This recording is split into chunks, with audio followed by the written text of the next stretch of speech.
following show is for entertainment purposes only and does not necessarily reflect the opinions of Empire Media LLC, its subsidiaries, affiliates, sponsors, and advertisers. Can they hear me? They hear me live out there. Next beat. That ain't the beat I wanted to. Those was wood another beats beat. right Another there. beat. Nope. Give me another beat. Give me another beat. Nope. That's not it. That's the beat. Turn it up. Oh, word. Turn it up. I gotta hear it a little louder. Can't make it louder than my headphones. Turn me up in my headphones. I'm still stuck in the 80s/90s. Lottos, kangaroo boots, natty ghosts, feelers, jumpsuits and troops, Junos, color Levi's, Bugs Bunny sweaters with the rhinestone ring on it. Welcome, everybody. This is the Xcast here on the EmpireMedia.com or Facebook Live, ImperioX.net, TheMatrix.net. We're all over the place. We're all over the internet right now. Apologies to our live viewers. We are coming at you a little bit later than usual this week. We ran into some technical problems, but we are here. We got a great show planned. And for our non-live viewers, well, you don't care because you're just listening when you're listening, so it doesn't matter. But we got a packed show tonight. It's day 4707 in the search for Tim Chevelday. This is our special Deep Issues cast, episode number 44I in the Deep Issues / regular format. And tonight's topic is Nazi occultism. Kind of a bit of a different topic, but I'm Josh Houslander. I'm your host. We got Ed Zaharsky here with us. We got Kyle Puska with us. And, of course, we got the heart and soul of the EmpireMedia.com, our producer behind the mics, the guy that makes it happen, Adam Hernandez. What's up, Adam? How you doing, buddy? No, this is the guy that made it late tonight, too. Well, yeah, that's... You made it late, but you still made it happen, so that's it. It's not your fault. In fact, you just go ahead and blame us for all the bad stuff that happens and take the credit for the good stuff that happens. All right, sounds good. Yeah, that works, right? That works. But tonight's show, you know what, Adam, let's start out. Remember last week, it was not technically a Deep Issues show, but we dedicated the entire show to Jesus. And just talking about all the different ways that Jesus is viewed throughout the world. And we gave a little disclaimer, if you recall, before last week's show. We gave the disclaimer saying, hey, we happen to be, it was just me, Adam, and Ed on that show. We said, hey, we all happen to be believers in our own way here, but let's throw out a disclaimer to say that, hey, if it sounds like we're just reporting the other side or telling something else, just know that it is what it is. We're just talking. We're just giving info here. Don't think that we're hating on something or supporting something just because of the way we look. Well, now this week we're going to be talking a lot of Nazis, so we're going to kind of give the opposite disclaimer. All right, nobody on this show is a Nazi. We're not an old Nazi. We're not a regular Nazi. We're not neo-Nazis.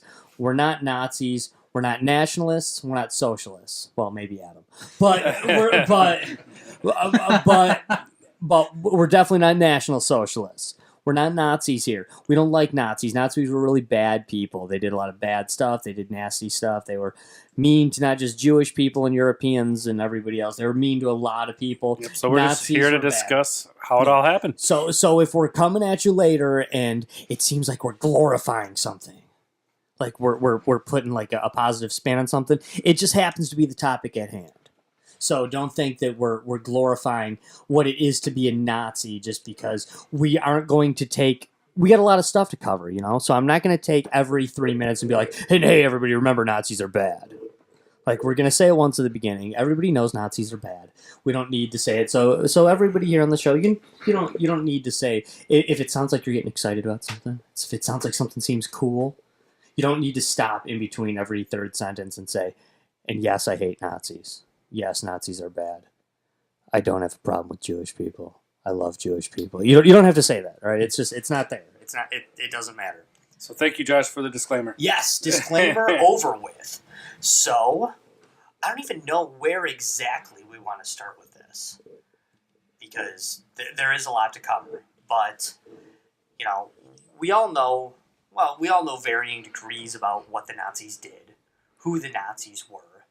But what we really want to cover tonight the big question, because at the end of our Deep Issues shows, we always like to ask the question: are you a believer? Do you know? Are you sold on this? Did you change your mind? I guess the question we're really trying to ask here is: how big a role did occultism play in the Nazi agenda? Right. You know, how much did it really play into it? Is this something where it truly did drive what the Nazis were about? Or is this what a lot of people came to the conclusion of later, that this is just something glorified by popular media, that the Nazis were something more crazy or more evil than they really were? Well, I think to get the conversation started, one of the premises of the Nazis, which was huge, was eugenics. Which, for those that don't understand, that's basically getting a race that's purified. In fact, one of the requirements of the Nazi camps early on is you had to have a direct bloodline, meaning there could not be any interbreeding this was back in the 1900s, going back to 1750. Why that date? I have no idea. but that was a requirement, and if you were falsified information, you were basically dead. You know, that they came at you, the troopers came in and killed you for lying. In fact, let's get into that discussion. Our famous astrologist that is said to have some influence in young Hitler's life was John Hernandez. I think. Yes. Yes, and he was the Jewish astrologer who was quite famous. In fact, he was an Austrian. But he was also born to a Jewish family, which I don't think he disclosed. But he was. Known as an Austrian, and then later discovered to be Jewish. Yeah. And then, so his story is quite unique in the fact that he actually, had some influence. And, of course, Adolf Hitler had some interest in the, I'll call it esoteric topics of the day. Again, with his interest in eugenics, which is really much the premise of, a lot of, this whole point of how he came into being is the purity of stuff like that. But going back to Hernandez, he basically was there to add counsel, and basically, after the war, Hitler had some, World War I, he had some bad luck. He's unsuccessfully tried to overthrow the government and got imprisoned. And, during the lowest point of his, one of the low points of his life, he kind of consulted the astrologist who said, hey, you need to get a luck charm. And then encouraged Hitler to go get the mandrake, which is this, kind of an occult symbol, if you want to call it. It's actually, I think, the mandrake root. Yeah, it's part of a tree. And the whole point was you had to go to your hometown, and you had to dig up the root, and Hernandez, volunteered to do that. I could be pronouncing his name wrong. But I think you're close. Yeah. I think you're damn close anyway, if you're not right. Bottom line, Hitler said, I'm kind of busy, man. Why don't you go and get it for me, John? And so John, of course, knew this guy had some influence and power, and, went and got it, and they shared it, and kind of famously said, this is the bond the three of us share. If this bond is broken, bad things are going to happen. And, before the SS, you have the SA. And Hernandez worked directly with the SA elite. And basically what they are believing here is through his hypnosis powers, because he was basically Hitler's hypnotist. Yeah, so they had another key appointment here, not to interject here, Josh, but he was very influential in getting Hitler to get hand motions and talk with expression with his hands in order to, really to deliver. So he was a master at providing manipulation to folks, people, just by mannerisms that he was, you do with movement and the speech that you do, the tone that you do, and Hernandez gave him that special power amongst many others. He wasn't the only one, but... Right, and from the normal perspective, you kind of look at it this, so, aside from Hernandez being a hypnotist, maybe it's just like your speech therapist, right? He taught Hitler how to speak, but that's not really how they viewed it.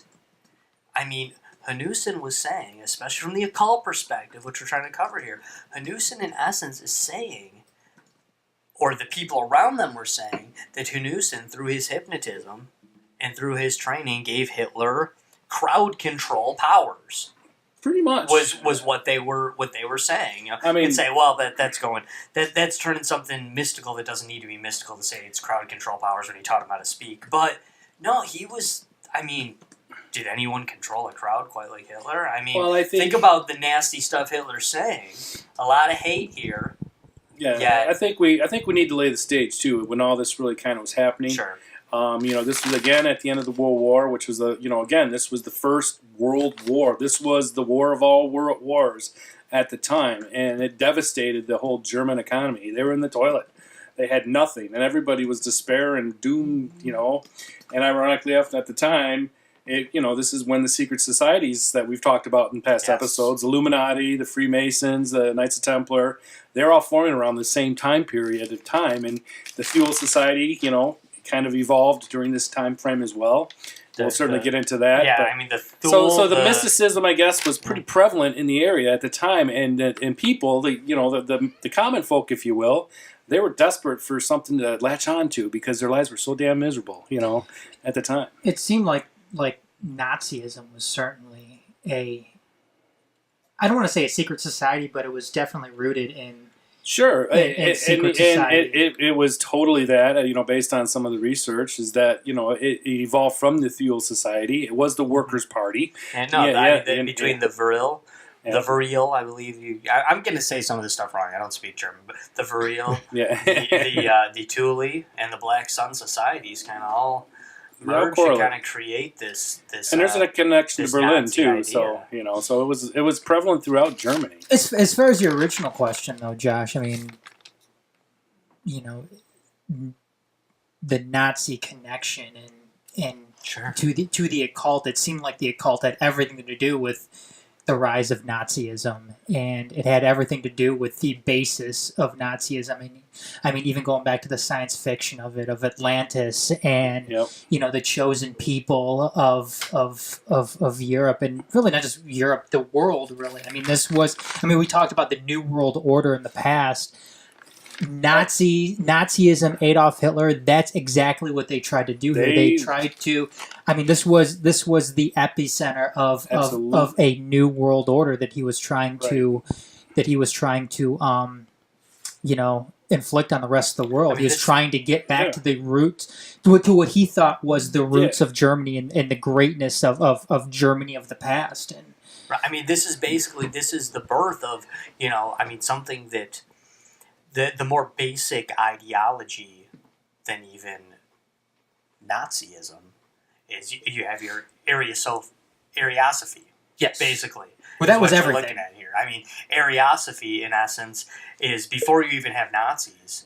It's just simply, Ariosophy, if you're one of those people that can break down language, I've never been very good at that, but that's a pretty easy one to do. Ariosophy is that's the wisdom concerning Aryans. You have philosophy, and this is Aryan philosophy. This is the wisdom concerning Aryans, in essence, and that's what all of this kind of roots from, this idea that the Aryan race is better. But why is it better? Is it just better because, I'm Aryan and I want to be better? No, I think there is an entire... I'm not saying it's right. Again, I promised I wasn't going to do that. But, I'm not saying that that's right, but that's the idea that... Where did this idea come from? This idea that the Aryans were better. I think it's called more the perfect soul, if you will. You guys just spoke of Jesus last week. I wasn't here for that discussion, but nonetheless, I think that's kind of similar if you kind of put it in perspective. They were looking for that perfect being, if you will, and they certainly wanted that bloodline to continue, and they thought they were part of that bloodline, which is, going back to the eugenic argument. But again, kind of what some of the people of mystics have speculated, I'll call it, is, this originates back to Tibet. So here we are in, the Chinese mountains, and the theory is, Atlantis at the time, and this is a German belief, by the way, from none other than Mr. Himmler, that, Atlantis he believed in was real. And there was the Great Flood, which we can all account to as, we can all believe that. That's very historical, and obviously that's why he probably said it. And they sought higher grounds, and they ended up in Tibet. And then they became a secret society at that time, and that's where they mastered manipulating the Vril. And, this is the theories behind it all. But the people from Atlantis that went over and became into this Tibetan monastery, if you will, that's your Aryan. Mm-hmm. Okay, and so that's kind of the theory that I've, heard about. And so your Aryan is that perfect being, because they survived the flood. And was it intentional? Was it, whose will was it that they were still alive? And part of what goes into this with the Nazi occultism, the Nazi portion of this. And Ed, I'd love to hear what you have to say about this, perhaps, because I know you're a tech guy. You know about this stuff to some degree too, or to a great degree. But you have this mix. The idea of what makes Nazi occultism unique, as opposed to other occults, is that they want to take the mysticism. They want to take the old way of doing things. They are believers in this potential history that shows that, hey, there was once these great societies and they could do things magically, if you will, for lack of a better word.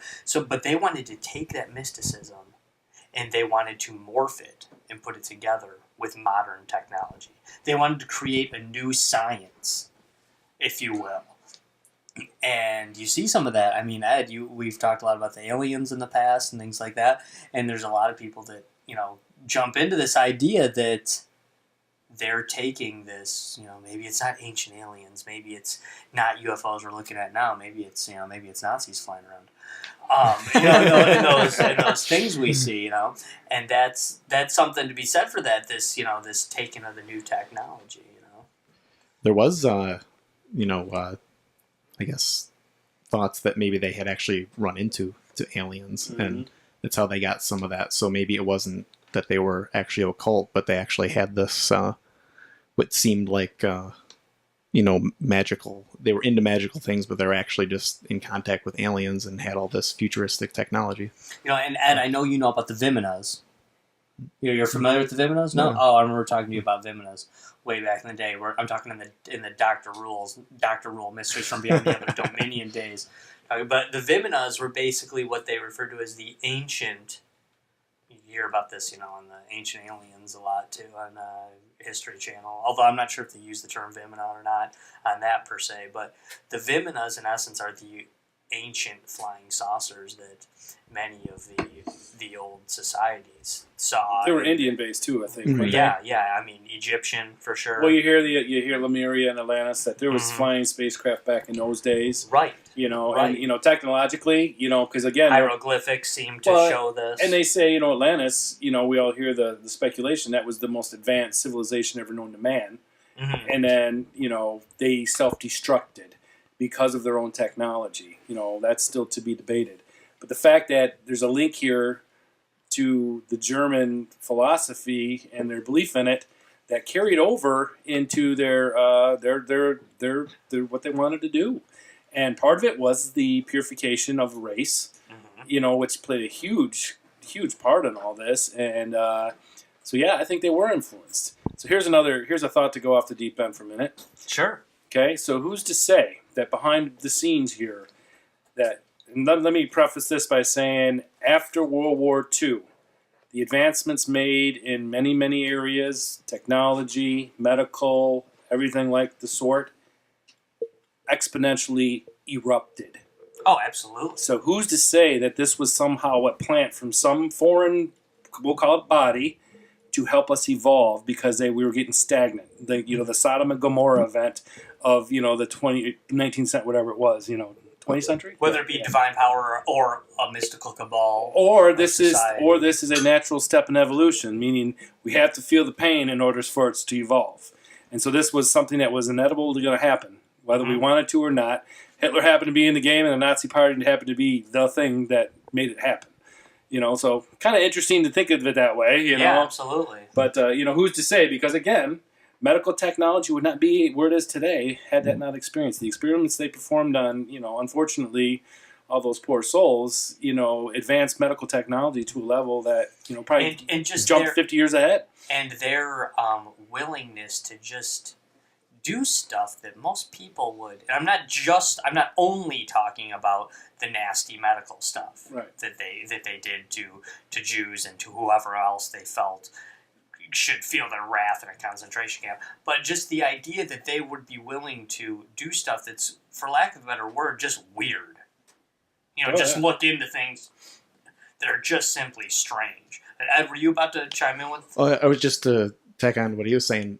Basically, America got a lot of the scientists with all the knowledge afterwards, and we very obviously became the most advanced first world country. Very quickly. To the winner goes the spoils. Yeah. Well, let's face it, Albert Einstein would not have been an American had this event not occurred. Well, but had we not gotten a lot of those scientists, I mean, you might argue that we would still be ahead because we essentially were the we didn't get ravaged Driving by the force war. with industry. Sure. Yeah, but I mean that certainly contributed a lot to it. Oh, I think there's a lot of German technology that, none of us want to sit here and admit that's how we benefited, but quite a bit happened there, guys. Right. I mean, The highway, the aerospace, yeah. the military weapons that came about.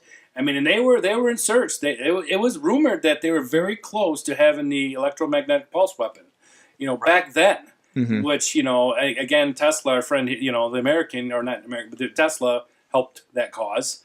And these guys were into all that. In fact, their goal was to harness the vril, because that was the ultimate creative power that they were trying to achieve. And they were trying to manipulate it. And I think, And the vril is considered to be, the way they described it even then was what is the vril power? They said, well, it's electricity. But it's more than just electricity, it's magnetism. Well, and that's this idea that it was some of these ideas that Tesla comes up with. It's electromagnetic force, and and they tried to capture it. They just didn't know what to do with it once they got it. Right. You know what I mean? Because trying to characterize this was trying to herd kittens in a hurricane. Man, it is not going to happen. Because it was so complex and over their head from a scientific standpoint with the knowledge they had at the time, it couldn't be done. But the fact that they knew about it is fascinating. Because they were putting all their efforts into it, And then the genetics. Let's face reality. They brought the genetics to where it is today, too. Right. No, yeah, absolutely. I mean, they proved, and, we were just mentioning before we got on the air, sadly, eugenics was already in the United States before, it even became, a topic in Germany. I think it was North Dakota that had banned, anybody that had a mental condition, or you were drunk, you were sterilized, right. Because they didn't want that to that they wanted to kill the gene. And as many people know, Margaret Sanger, though one of the founders of Planned Parenthood, was a big proponent of eugenics. Yeah, I mean, she was a big time racist actually, who was very much wanting to. She wanted to use eugenics and use the idea of abortion to weed out the black culture, which she viewed as lesser. In essence, which is pretty much what the Nazis were trying to do. They wanted to, get rid of a lot of these things. Well, I was going to say, my personal views are certainly not Nazi based, and they're not. And I certainly we already had that discussion. Yeah, we got the disclaimer already. and I certainly Tell us about how you hate Nazis. Well, I'm a supporter of Planned Parenthood in today's aspect of it. However, you're absolutely right as far as I wasn't saying I was or wasn't. No. I know. I just feel we need to be careful about what we say, especially tonight. I'm not saying anybody said anything wrong. I'm saying it on my own behalf right now. Sure. No, you want to stick up for Planned Parenthood. Just to preface.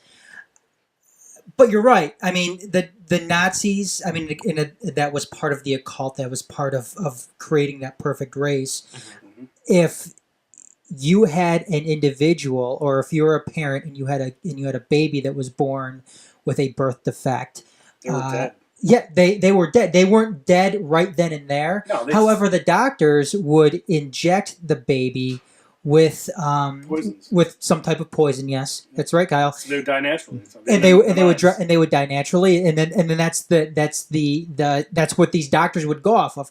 Oh, the baby died naturally, and they would actually advertise that euthanizing these kids was the right thing to do, because they were freeing themselves of this prison that they were in. Well, again, they thought that those were impurities that shouldn't transgress into the species. They thought it was a defect, a mutation. Just like here in the United States and other places in Europe, especially, there was a lot of what this was going on, and this was done in the minds of those doing it. It was done from.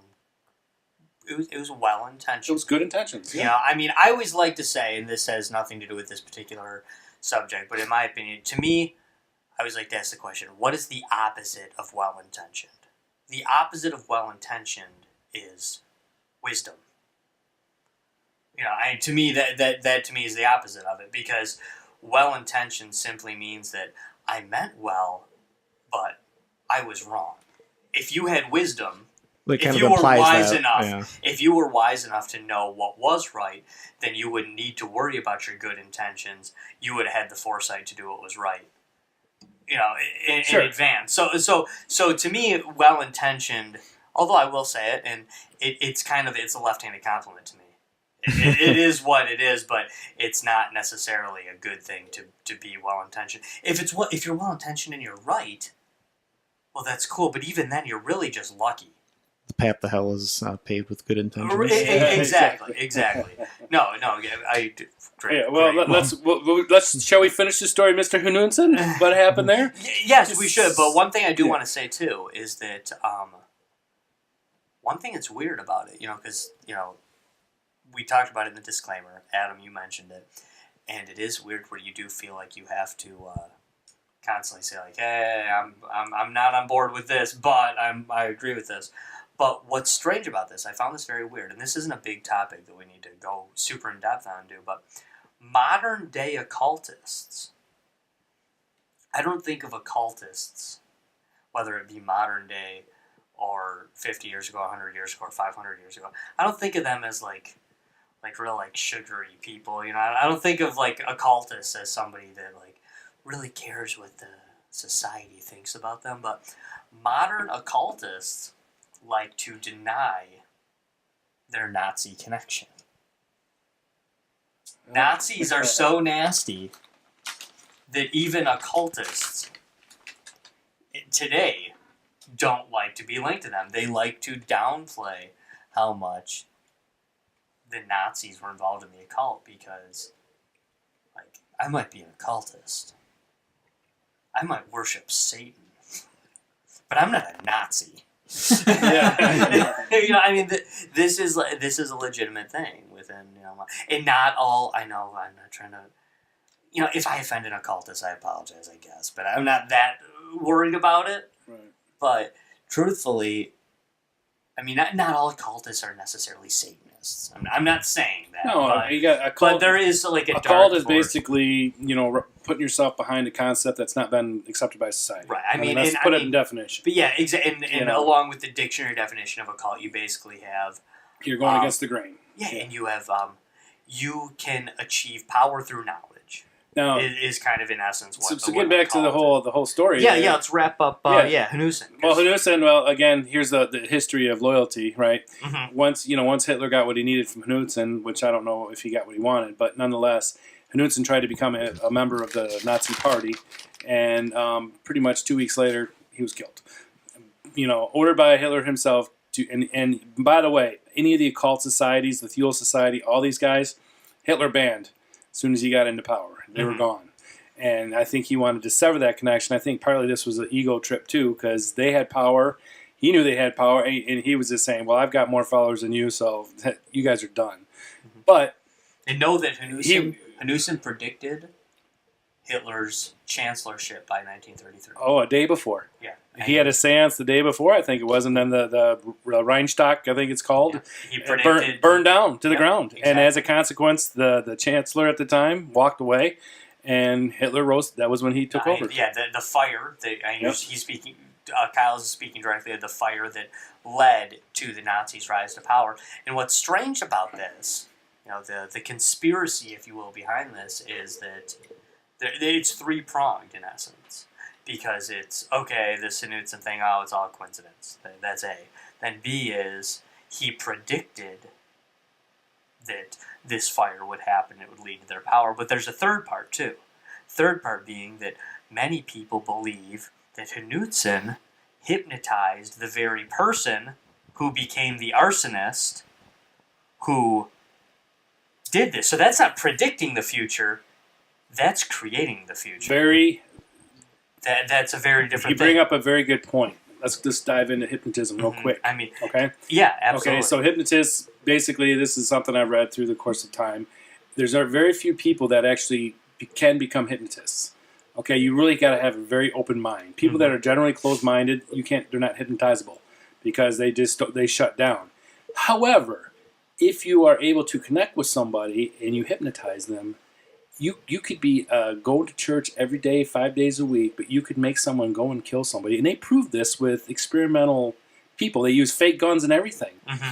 And I just read this in the story I'm reading. It's called Ironically enough, the book's called Placebo, which, it's about medical, but This they jumps use- into the whole MK Ultra but aspect, which we've mentioned here and there in the past. right to the point, you can hypnotize. In this example in that book, and this is a documented study. They had this guy because they did a bunch of people, and these guys were the most hypnotizable, and he was going to kill the person, and there's nothing was going to stop him. So I 100% believe that argument. I think it's possible. And maybe that's some of the voice things at the time that Hitler was done was from Hernandez, and Hernandez knew that, hey, if I have this power, I don't want him having this power over me. Done. And that's what was Hernandez a Jew? He was born to Jewish people.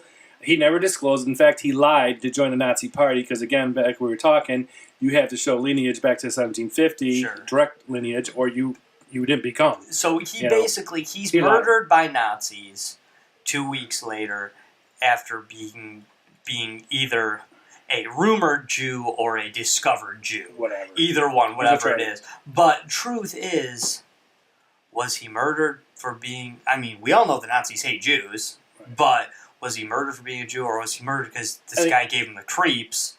I think it was a hit. They couldn't... Yeah, I mean, I think they were scared to death of this guy. And let's just close the loop on the Mandrake group, just so you know. Yeah, please do. So bottom line is, the theory was when Hernandez presented to Hitler, he told him that at the time, if this bond is broken between the two of us, don't expect a bright future. Mm-hmm. So the bond was broke, okay? That was before the war, I think, wasn't it? Yes. A couple years before. But yeah, the third, the infamous 1,000-year Reich only lasted 12 years. And some say that you killed Hernandez and he's just paying you back. Yeah, no, I mean... And Eckhart, too, when he died, he goes, I'm okay to die because I knew I had enough influence over Hitler that I'm at peace. I made this change. It's not Hitler. He's just the conduit for my message. So he was kind of a freak too. They're all just so floated with egos back then. For sure. I mean, these guys are they're sociopaths for sure. But okay, so now Hitler's in power. The Nazis are there. We have other Nazis rising up through the ranks. But once they're there, once the aggressions started to begin, the military aggressions started to begin, now you got guys like Himmler. You got other guys from, they're former members of the Thule Society, they're former members of the Vril Society, they're former members of the Black Sun. They're slowly denouncing this. They're coming, they're all believers in the Aryan race. They're coming up, they're forming the new Nazi party. They're the National Socialists. So you got guys like Himmler, who they got all this power, they got money, they got troops. And aside from military aggressions, you got these guys scouring the world for relics, and they're scouring the world for information. Raiders of the Lost Ark. Yeah, it right? is. People like to view the Indiana Jones movies, both Raiders and Last Crusade. They like to view them as, well, what better bad guys are there than Nazis? Nazis are the best bad guys. Everybody hates them. Well, and they're fun movies. But there is actually more truth to this idea that the Nazis were into the occult and chasing these things than you actually would ever assume by watching an Indiana Jones movie. Himmler was famous for he sent Tibetan missions that are on film. He boasted it on, they found it in archival footage. So they went to Tibet several times, and any other, astrological sites they went to. I don't have confirmation of it, but I do know they went to Tibet. And of course the quest is they wanted to try to understand Vril, because if they felt they could understand this creative energy force, that they could dominate the world, and that was the key to their success, I think, in their minds. And Himmler was the biggest proponent of that. Oh, he's the driving force behind these. And he created the army of Aryans. That was his baby. He was the head of the SS. So, so what's that? 3 million strong it was at its heyday. Yeah, fierce fighting force. Oh yeah, these guys were ruthless. They were killers. Well-trained believers in the cause. And again, think of it. The 12-year reign, you still get a 12-year-old. He's going to be in his 20s, prime time, right during the war.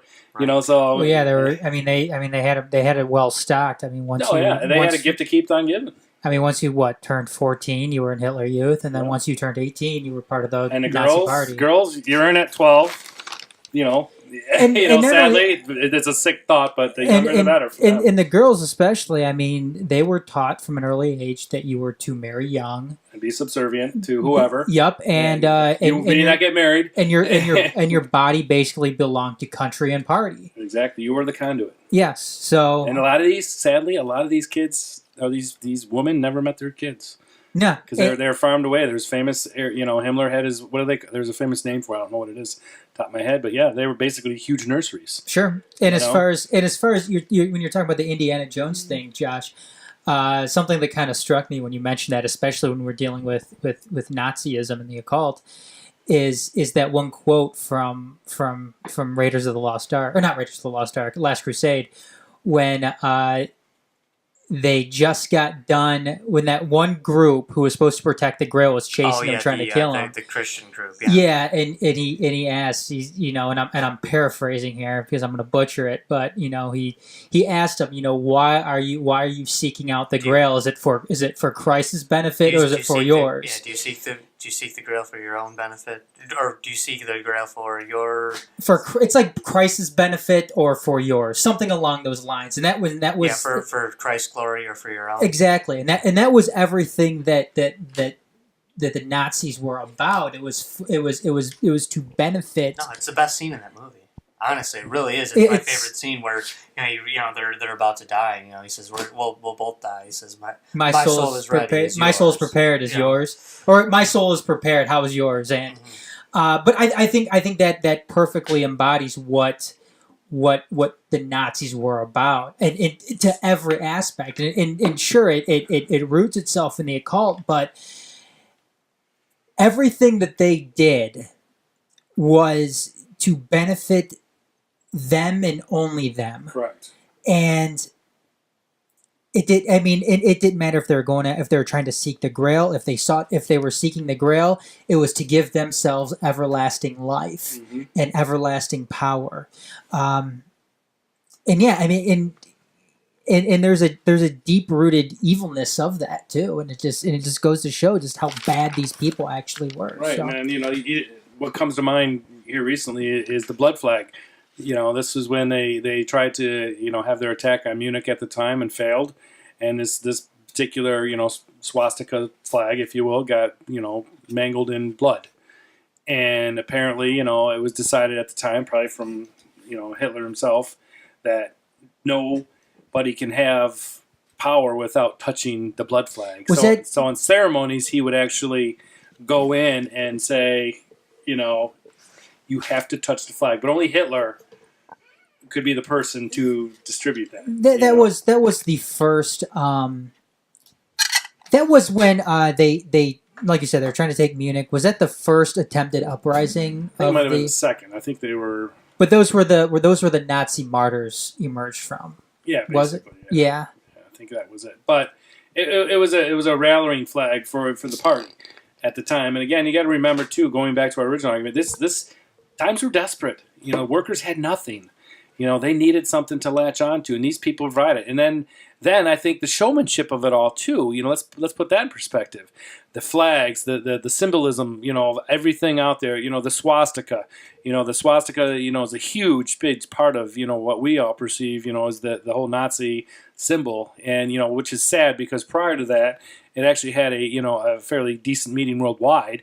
It was regarded as the creative force, and so. Again, going back to their quest for the real, the swastika became the natural symbol, to represent their quest. Now, of course, you'll be crucified if you right. And you still see people every once in a while, they'll pop up, they're trying to throw a swastika out and say, oh, you just don't know what this means. You don't know what the swastika is. Right. It means this. Like, no, actually, I hate to break it to you. I understand. I appreciate your level of history. I appreciate your anthropological notion. But the Nazis were a big enough event that's not what the swastika means anymore. The swastika does mean Nazi. That was a game changer. Yeah, that's. Yeah. I hate to admit it too. Yeah. We didn't talk about the runes. The Nordic runes. That's another kind of symbolic thing that very occulty. that goes into it. It's unfortunate. I mean, because those individuals that you speak of, Josh. I mean, and they're right. I mean, the swastika isn't the only thing that particular symbol represents. It represented something else far More earthly. more earthly, and far before Adolf Hitler came to power in Germany. Well, there's American authors that put it in their books. Kipling. Sure. I remember I was doing something for school. I had to go to a Jain temple, and along the ceiling, along the wall of this temple were a bunch of swastikas. Okay, it's unfortunate because Hitler perverted it, and now here's unfortunately another that's fun not thought. what it's. Guess what was above his elementary school? Who, Hitler's? Hitler's. A swastika was on that building. Oh, really? So who's to say that it was just something that he had imprinted in his brain that he liked, you know? Yeah. Ed, I'm sure you have something to say about the public education system corrupting his brain from a young age. Yep, that's what you get with public education. No, I mean, and that's, it does come from a lot of places. Kyle, you mentioned Tibet, but Shambhala was another place, too, that, that Himmler was sending people off to. What's really strange about this that I thought was interesting when you really analyze, the Nazi racism. And everybody knows Nazis are racist. That's what they're famous for. But Hitler, by the dictionary definition of what it truly is to be racist, wasn't racist in the same way that Himmler was. Explain. Himmler truly believed, because of these societies, because of this occult nature, because he truly believed in the Aryan destiny, he truly believed that race was dominated by one's genetics. That the Aryans were better because they had this genetic pool to pull from that they were from Atlantis. They were the last descendants of these great technological superpowers of the Earth of old, in essence. Hitler was more your kind of, if you want to put a finer point on it, Hitler was more like your ignorant racist. Hitler wasn't racist in the genetic sense. Hitler was truly, really more than anything, he was a believer in strong nationalism. He believed that Germans were superior. He didn't like the Jews. He didn't like people from other countries. But in his mind, he viewed race as national identity. You could say, somebody was of this person, we can prove genetically that they have just as much German blood as you. They grew up in France. Hitler doesn't care. The French still suck. The Germans are still awesome. It was more about national identity to Adolf Hitler, where to Himmler, it was more about, no, it's deeper than that. It's the blood. It's going back centuries. It's going back millennia. And I feel like that's a strange distinction. I'm not trying to stick up for either one of them. They're both monsters. I don't care. We know Nazis are bad. But it is, and I'm not trying to like, oh my God, Josh just went on the X-Cast and said Hitler wasn't racist. No, but it wasn't about the race to him. No, it was about the preservation of race. And it was more about the national identity, the culture, the religion. Another thing that's kind of strange about Adolf Hitler. All this occult stuff, was he into it? If they say anything incorrect in the Indiana Jones movies, it's that they lump all the Nazis and all the occult Nazi beliefs into the mind of Adolf Hitler, if you will. I believe it's in Last Crusade, he says something about Hitler's obsessed with the Grail. Hitler wasn't obsessed with the Grail. Himmler was, though. Himmler was. And some of the other guys were really obsessed with the Grail. Hitler just wanted to win. You know, he wanted to make it happen. He wanted to try to get this happen. Did he think that the Jews were bad? Oh yeah, he hated them. He hated them big time. Did he hate other people that were bringing Germany down? Yeah, but it was a national identity to him. National identity isn't technically race. So it's not him. What's weird about Hitler, too, is that Hitler was a Christian. Hitler actually, even to his occult buddies, would say, like, hey, I'm still a Christian, though. You know, I still like to go to church occasionally. Well, he also liked the opera, too. He did. You know, I mean, Hitler was this kind of strange guy where he was like a pseudo, like, semi-practicing Christian. He was a vegetarian. He didn't drink. He was, like, he was just kind of like this guy that was like, he was like this strange, like, yeah, let's use the occult to win our war. But, I'm just going to be like me, though, and I'm still just going to be like a regular guy. I'm going to go to church, like 3 to 10 times a year. I'm just going to kind of like, like rock this like in-between identity. And it's just kind of a weird thing about Hitler. I actually chalk it up to, I don't think Hitler was actually quite on the intellectual level that some of his other followers were. Oh, you think that people that followed him? I think the people that followed him were actually a lot smarter than he was. He was just a powerful guy. He was a leader. He was he had a loud voice. Well, it was all authoritarian. I mean, you crossed him, you were dead. I mean, that's how it was. Right, and people backed him. He was the strong horse in essence. Well, the religions were. I mean, they were saying he was the god. Right. When that happens, things aren't going to end well when you start declaring that type of stuff. Oh yeah, for sure. And I think you got interesting little story that I just popped up on the internet the other day. Who knows if it's true or not, but it's kind of interesting. Apparently, he had a friend who was a guy who liked to go to the opera together. That's why it just reminded me. And he goes, "Yeah, Hitler." The environmentalist too. He goes, "Hitler and I were good friends and this that." And he goes, "Then one day, we went there and this guy said that Hitler just was not himself. Mind you, I think at the time he was like 17 years old, and he's out of it. And finally, when pressed about it, he goes, I just had a vision someday that I'm going to change the world. So do you think he had this? Was this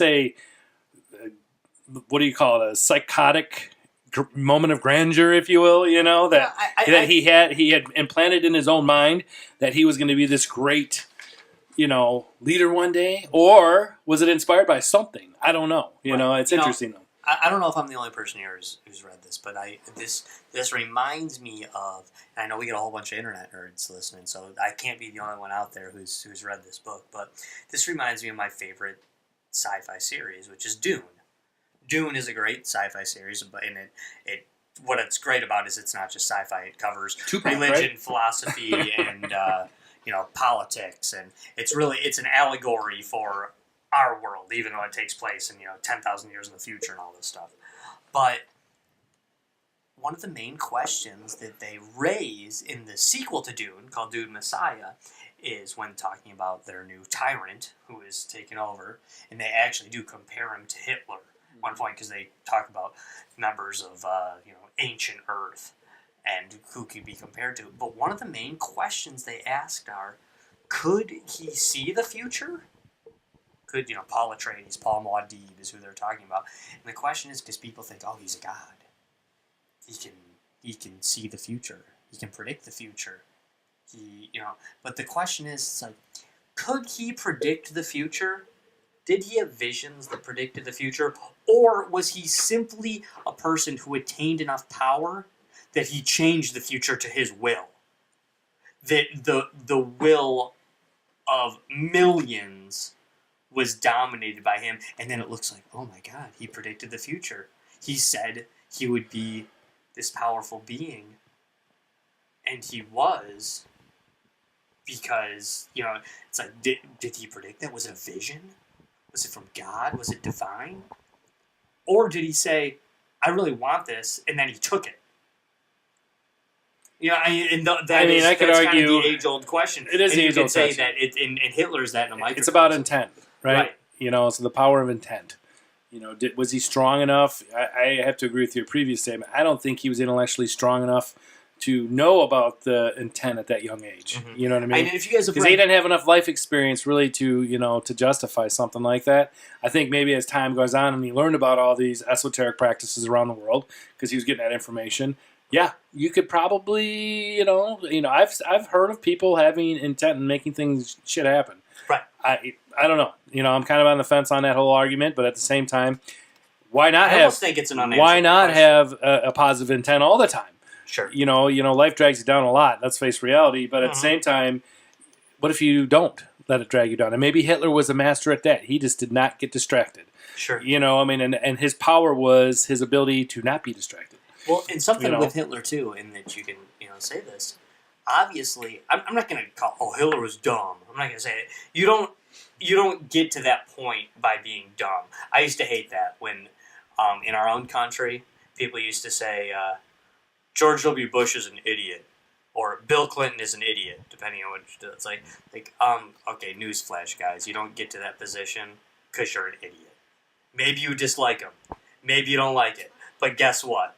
You don't become president of the United States because you're an idiot. You don't become chancellor of Germany because you're an idiot. All right, that's just not how it works. Well, No, I stand behind that statement. I do. I absolutely stand behind that statement. No, because I think basically every president has been at least 1 to 2 standard deviations above basically the average IQ.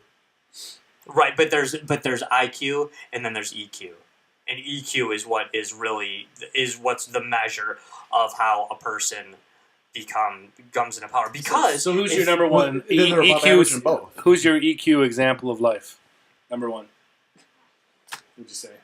Oh, I don't know, but it's those people that achieve power. So it's the like Gandhi or Mother Teresa. Would you give them a high EQ value? I think that's a George Washington, Lincoln. I think that's a moral thing.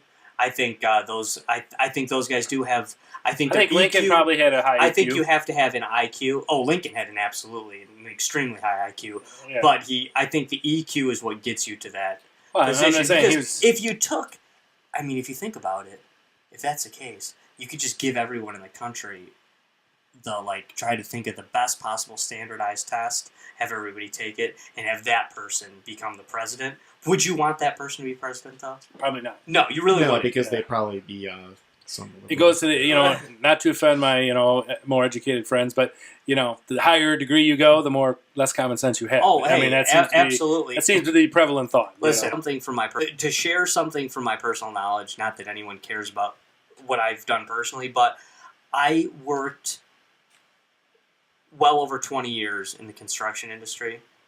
I also, somewhere in there, did some graduate work and got my master's degree. And I will say, I'm not saying that everyone, but some of the dumbest people I ever met in my life, I met in college. When you're getting your master's. Yes. And some of the smartest people I've ever met in my life, I met working construction who never got out of high school.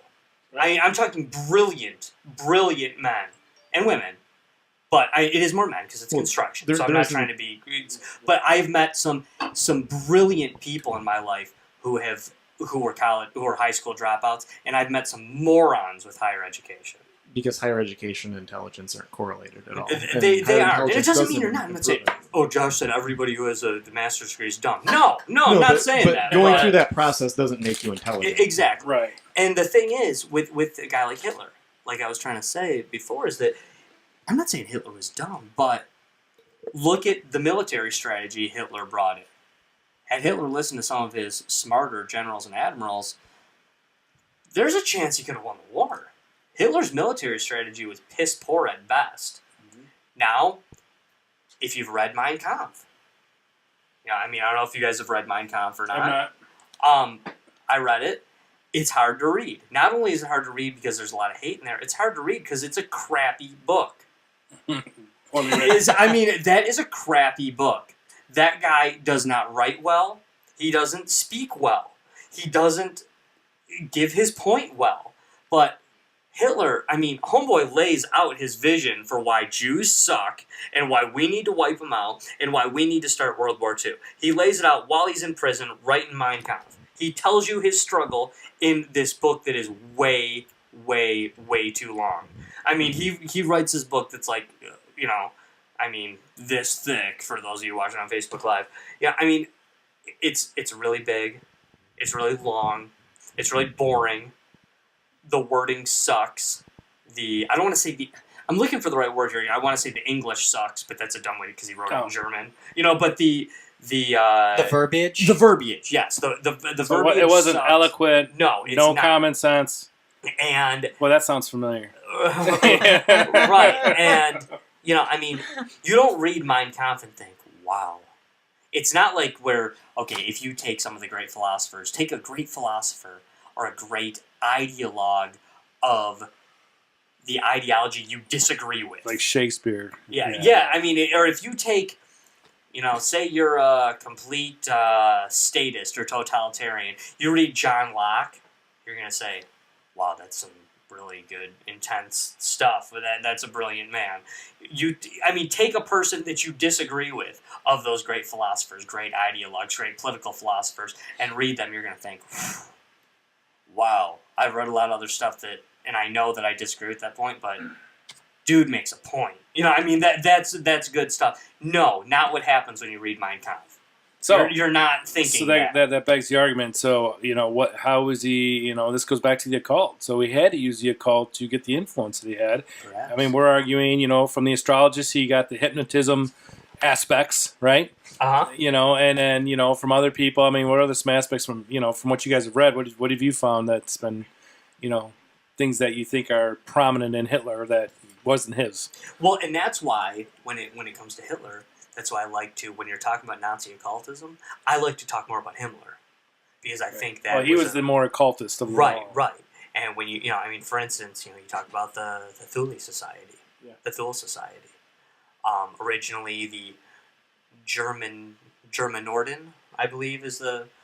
What was the name of that guy? I can't. Lebanon's or Labad? Oh, jeez. He's darn. Sorry, we're not German fluent. I don't.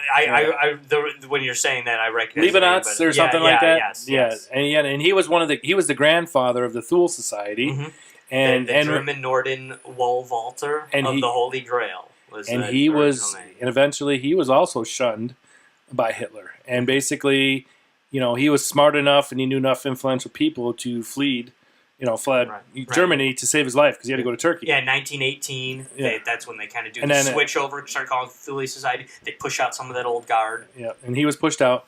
And then, he eventually committed suicide in 1945, I think, during the end of the war. And he did try to come back and, reinvigorate the, what was left of the Thule Society. But by then, Hitler had trashed it, it had diminished. There was no followers anymore because he squashed them, which again, going back to the authoritarian, how do they get power? You kill everything around you. Right. You know what I mean? In Hitler, they come in, the Thule Society, they're big. Thule Society, you talk about, they were all part of the Thule Society. Sort of. The Thule Society comes in, the Black Sun, the Vril Society, but the thing is, when things begin, when the shit hits the fan, for lack of a better term, they're made to walk away from these. And if you don't swear, you were made to the original Nazis. Not only did they have to prove their origin, like Kyle mentioned earlier, but they had to swear a blood oath to the party. So in essence, by doing that, you're saying, no, I'm no longer part of the Thule Society. I'm a Nazi. I'm no longer part of the Black Sun. I'm a Nazi. I'm no longer part of the Vril Society. I'm a Nazi. And that is a huge part of it. The Ahnenerbe. See, I don't know any foreign language. I'm terrible at it. But the little bit I know was Italian. So a lot of times I read these. I read I did know a little bit of Italian. Took some Italian in college. Some Spanish too. A little bit of Spanish in high school. A little bit of Italian in college. So a lot of times I read these European type words, and I try to throw my albeit lousy Italian at it, and so then I really screwed up because the Italian pronunciation is just as crappy as if I just said it in English. But, well, it's close because it's supposed to be German. They all have their base in Latin. So, right. So I mean, this Ahnenerbe idea comes in, and that's basically to prove that the mythological Aryan race existed. This is Himmler becomes. He's in charge of this. He's in charge of this operation known as Ananurbe. It was pretty intense too, because they would measure, blue eyes, blonde, dirty blonde, if you will, and they measured your skull. You had to be a certain height, certain weight. I mean, there was prerequisites for you to be classified, in that way. And and if you weren't classified, you're shunned. I don't know what the criteria for women. That'd be interesting. What was the criteria for women? I think it was just, procreator is all they cared hot. about. Didn't even have to be hot. As long as you had a good bloodline, you were good. Yeah, and that's what's weird is I often think about this, and I'm not trying to say this isn't going back to my disclaimer, because I tend to think that with the U.S.'s technological power and the European effort put into it, that the U.S. and Europe, that England, France, Russia, and the U.S.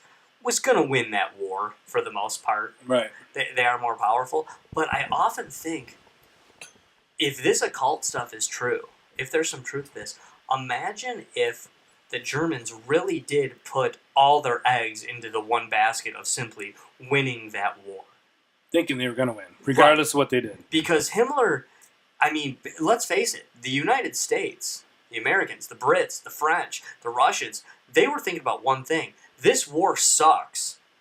We need to end this war early and often. We need to beat the Germans. We need to beat the Japanese. We need to beat the Italians. We need to finish this damn thing because millions are dying and this is terrible. This is ripping the world apart. But imagine if the Germans put all their effort into just fighting that war instead of Himmler dividing an entire archaeological wing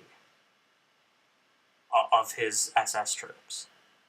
He took a whole bunch of his resources, his treasure, his Did you take him to the castle? Yeah, his financial and some of his smartest people, and he put it towards his archaeological wing. He put it into building places to store runes, to store artifacts that would be used to what he thought would be to unlock ancient magical powers. He had a weather department. That's a good point. Did they ever find any of the? I think there's been some findings of some of these relics. They have found some of it. Because they had some pretty powerful stuff. They did. They believe a lot of it resides in South America, where tons and tons of Nazis. Afghanistan, went back to not Afghanistan. Argentina. Argentina was huge. Other parts Brazil, of probably. Yep. Other parts of South America for sure. It's hard to jail 3 million people. Right. So they escaped. A ton of them made it to Argentina and then filtered out throughout. They had this theory of cosmic ice that he had this entire Himmler had this entire weather department. That brought this creator into vision. He had a medical wing that was trying to not give the Aryans telekinetic powers, but to restore the telekinetic powers of the Aryans, because he believed that the Aryans already had those powers, because they were the ones descendant of the true race. He also, they spent hundreds of thousands of dollars. What would convert? You're talking. It's hard because you got to convert it from marks and convert it to modern money. So it's hard to say how much it costs, but a ton of money devoted to keeping the corpses of Teutonic warlords that they plan to resurrect. This is what Himmler is devoting a lot of his power to. Now, he's not the only one running the show over there. There's a lot of other Nazis running it, but he's a big deal. He's a big deal. Now let's not give credit for all this eugenic type stuff and the race purification stuff. I think it's important to realize. Ed, what was that gal's name again? It was a Helena I always screw it up. Blavatsky.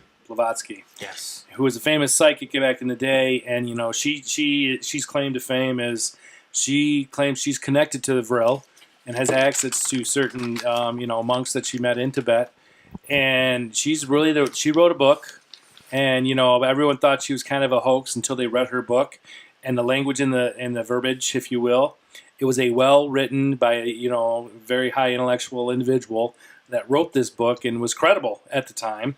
And she died in 1891. So this is not a new concept, and she was a big proponent of eugenics. The purification of race, in order for that, and again, her point was, this is an evolutionary thing. This, that's right, that argument came from earlier, is she believed in that. You're not going to evolve if you kind of dilute your genes because it's not the right way, Especially if we are truly... And she was no Nazi or anything like that at the time, but, she was a eugenics supporter.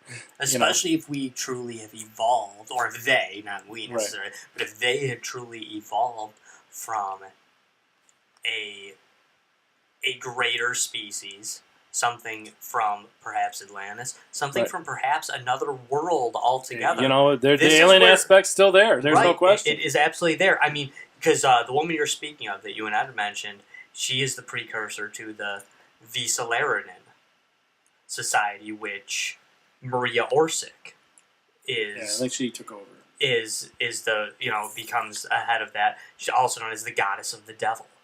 So Maria Orsic, along with two people they called Treout and Sigrun, I believe. I'm probably murdering the pronunciation on those ones too.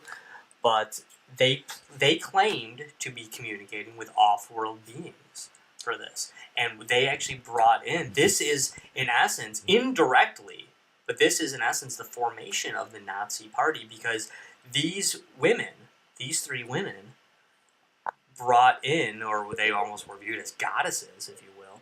They are the ones that initially brought in the Thule Society, the Virile Society, the Black Sun.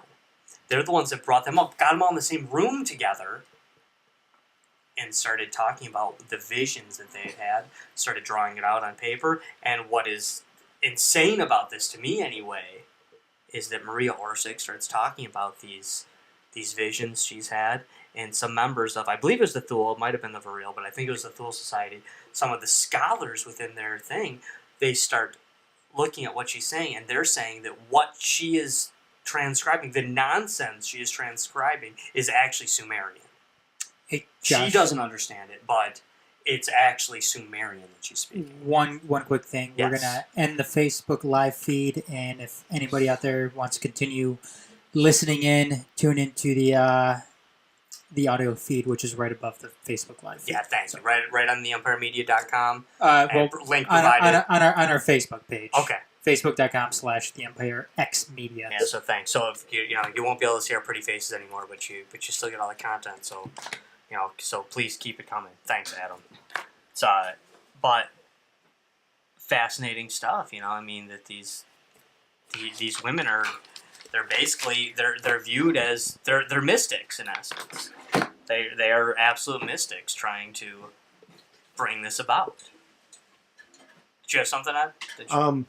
I was gonna say, I think as part of the the bigger picture, obviously the Nazis didn't invent eugenics.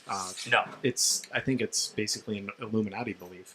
Yes. They essentially think that they are the bloodline of Satan and want to preserve who is their god, essentially, and they want to preserve their superior race. And going back to Albert Pike's kind of prediction of the 3 world wars, essentially all this was planned as part of the synthesis. I mean, you brought up earlier about how eugenics in a way kind of lives on. Well, what is the synthesis? You have something, what you have now, and you have something really bad, and you're not just going to change everybody to that. So you do that thing, and then you kind of end up somewhere in the middle, and eventually you kind of to get where you're going at. No, and that's... Ed, I'm with you on that. We've talked about that in past deep issues, things with the Illuminati, and this is a debate amongst conspiracy theorists, if you will. This idea that the Illuminati believes this, that the Nazis wanted the same thing that the Illuminati wanted, this idea of a new world order, something coming in, something taking over. But what's strange also, where the debate comes in amongst the people who theorize on this, is that many people actually put the Nazis at odds with the Illuminati in a lot of ways. And again, I don't want to jump in on either side, whether it be the Illuminati or the Nazis. I think the Illuminati's probably had I don't think they believed in the the path to the means. You know what I mean? They didn't take that destructive path that the Nazis took. Well, the Nazis certainly had a huge problem with the Freemasons. Sure. But Josh, we do have a question. Sure. And this absolutely. comes from Carlos from Peru. Yes. Josh, just a question. Don't you think the same Nazi thinking is happening at many countries, but with different names? Could be Venezuela, Iran, North Korea. Maybe the difference was that corruption was out of that mentality. The reason of why millions of Germans and other Europeans followed him. I do. I absolutely believe that. And I think that, and that kind of goes back to this idea where Hitler wasn't necessarily this amazing intellect. This comes about kind of like what Kyle was saying, kind of like what Ed was saying, this idea that you have people in distress who are looking for a strong leader. The Islamic, this goes back to a big Islamic belief. A person on chat just mentioned, thanks Carlos for those questions, by the way, this idea that you back the strong horse. That's a big thing in the Islamic culture, for instance. And a lot of times when you get into radical Islamists, they often are referred to as Islamofascists.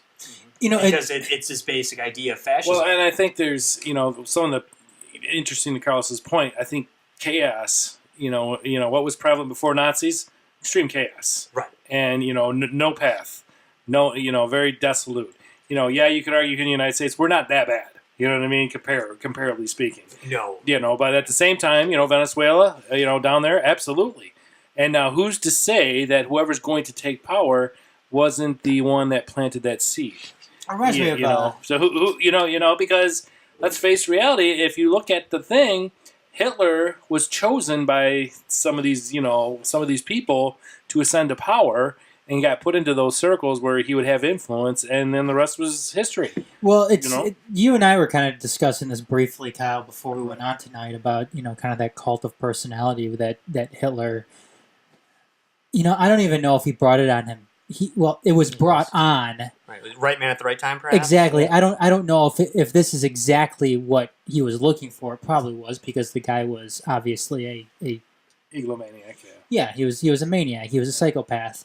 But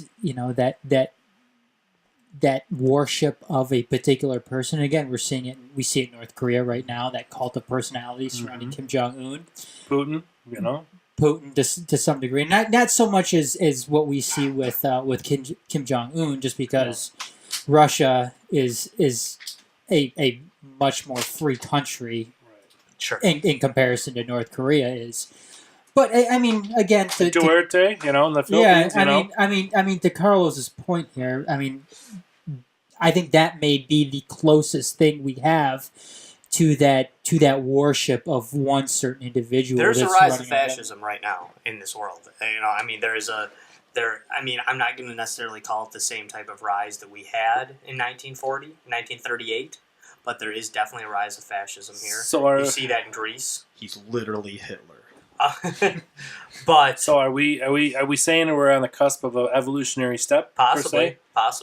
I personally believe, and this is simply a personal belief. This is based on nothing other than what I believe. But I think that when historians go back and talk about this very moment that we're in, I think they will refer to it as part of World War III.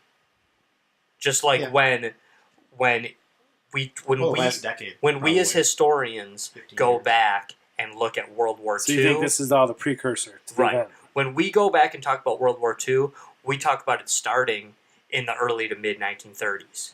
Mm-hmm. We talk about the seeds are planted right after the war, right? But it is. But when you're talking about the actual war beginning, because you can easily make the argument that a lot of historians simply refer to the 20th century war, which is in essence World War I, World War II, and the Cold War, all lumped together. But when you talk about World War II proper, you're going back to early 1930s, mid 1930s, when you're talking about what's happening in China with Japan.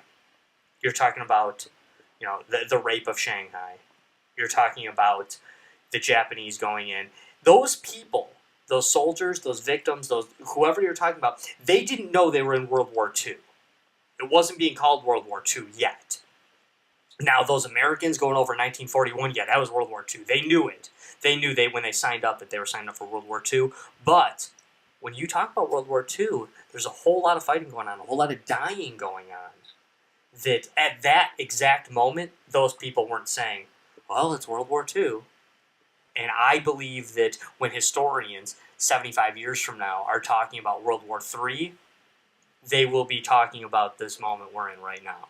Is that a mainstream belief now that it's basically expected that there's going to be a third world war at this point? I think so. I mean, I know a lot of people believe it. Mainstream is rough because I feel like mainstream is often what isn't going to be true, you know. Uh-huh. But it is definitely there. What I find fascinating about this, because I'm like you, Ed, I like to lump Nazis, Illuminati, all this stuff in together. But when you look at the Vril Society, part of what the Vril Society believed beforehand is coming of the Aquarian Age. Think about what that did for us in the 60s. We view those as the three spirits, right?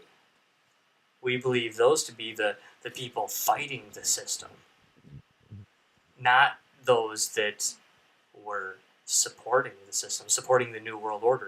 In 1871, there's a book published called The Coming Race by a guy named, I don't want to screw this up either, Edward Bulwer Lytton.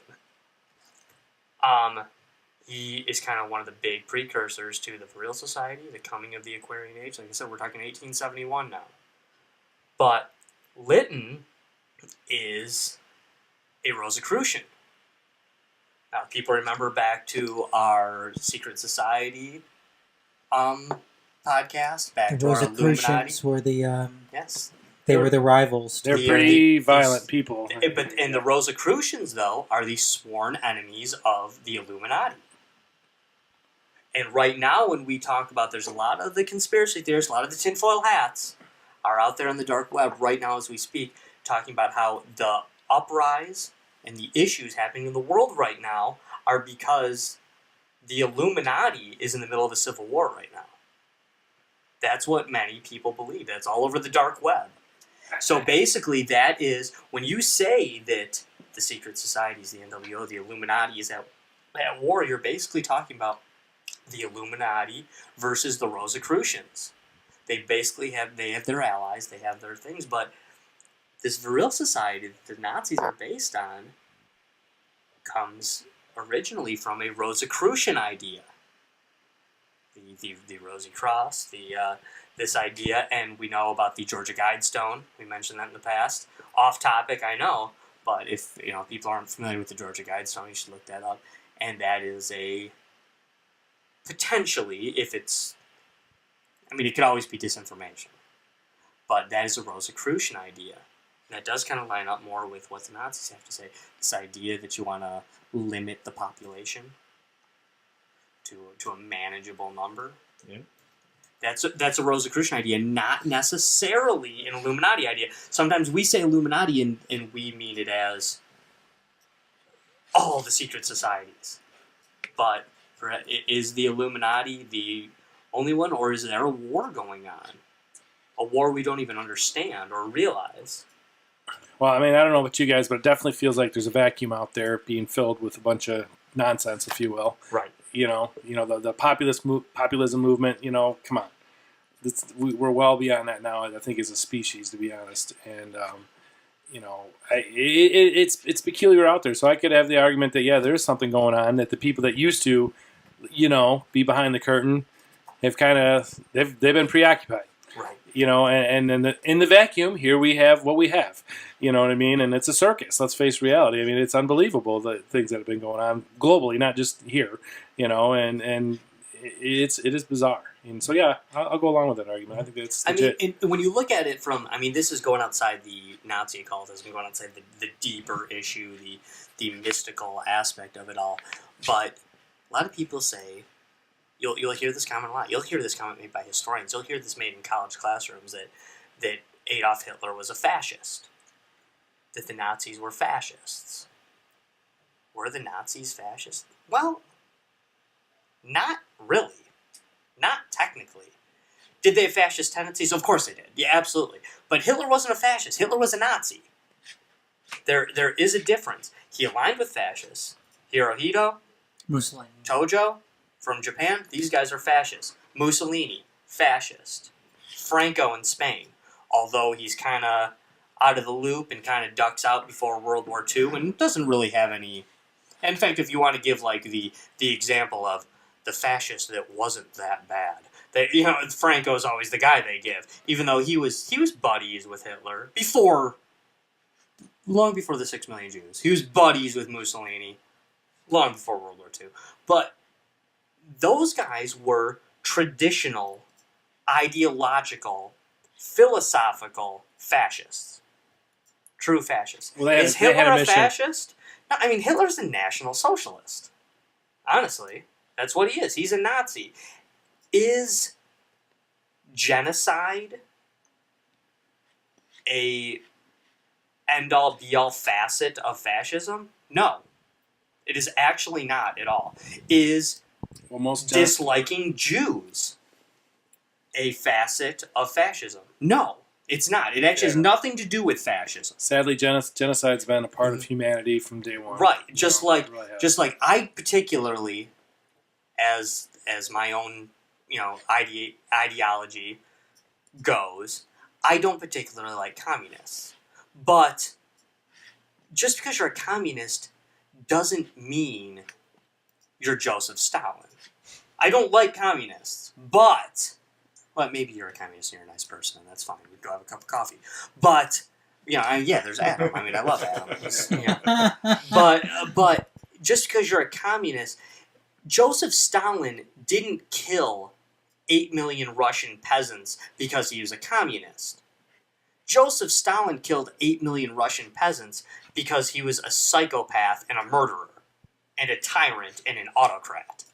Not because he was a communist. It doesn't matter what philosophy you govern by if you're okay with killing millions of people. So you're saying Stalin's a better dude than Hitler?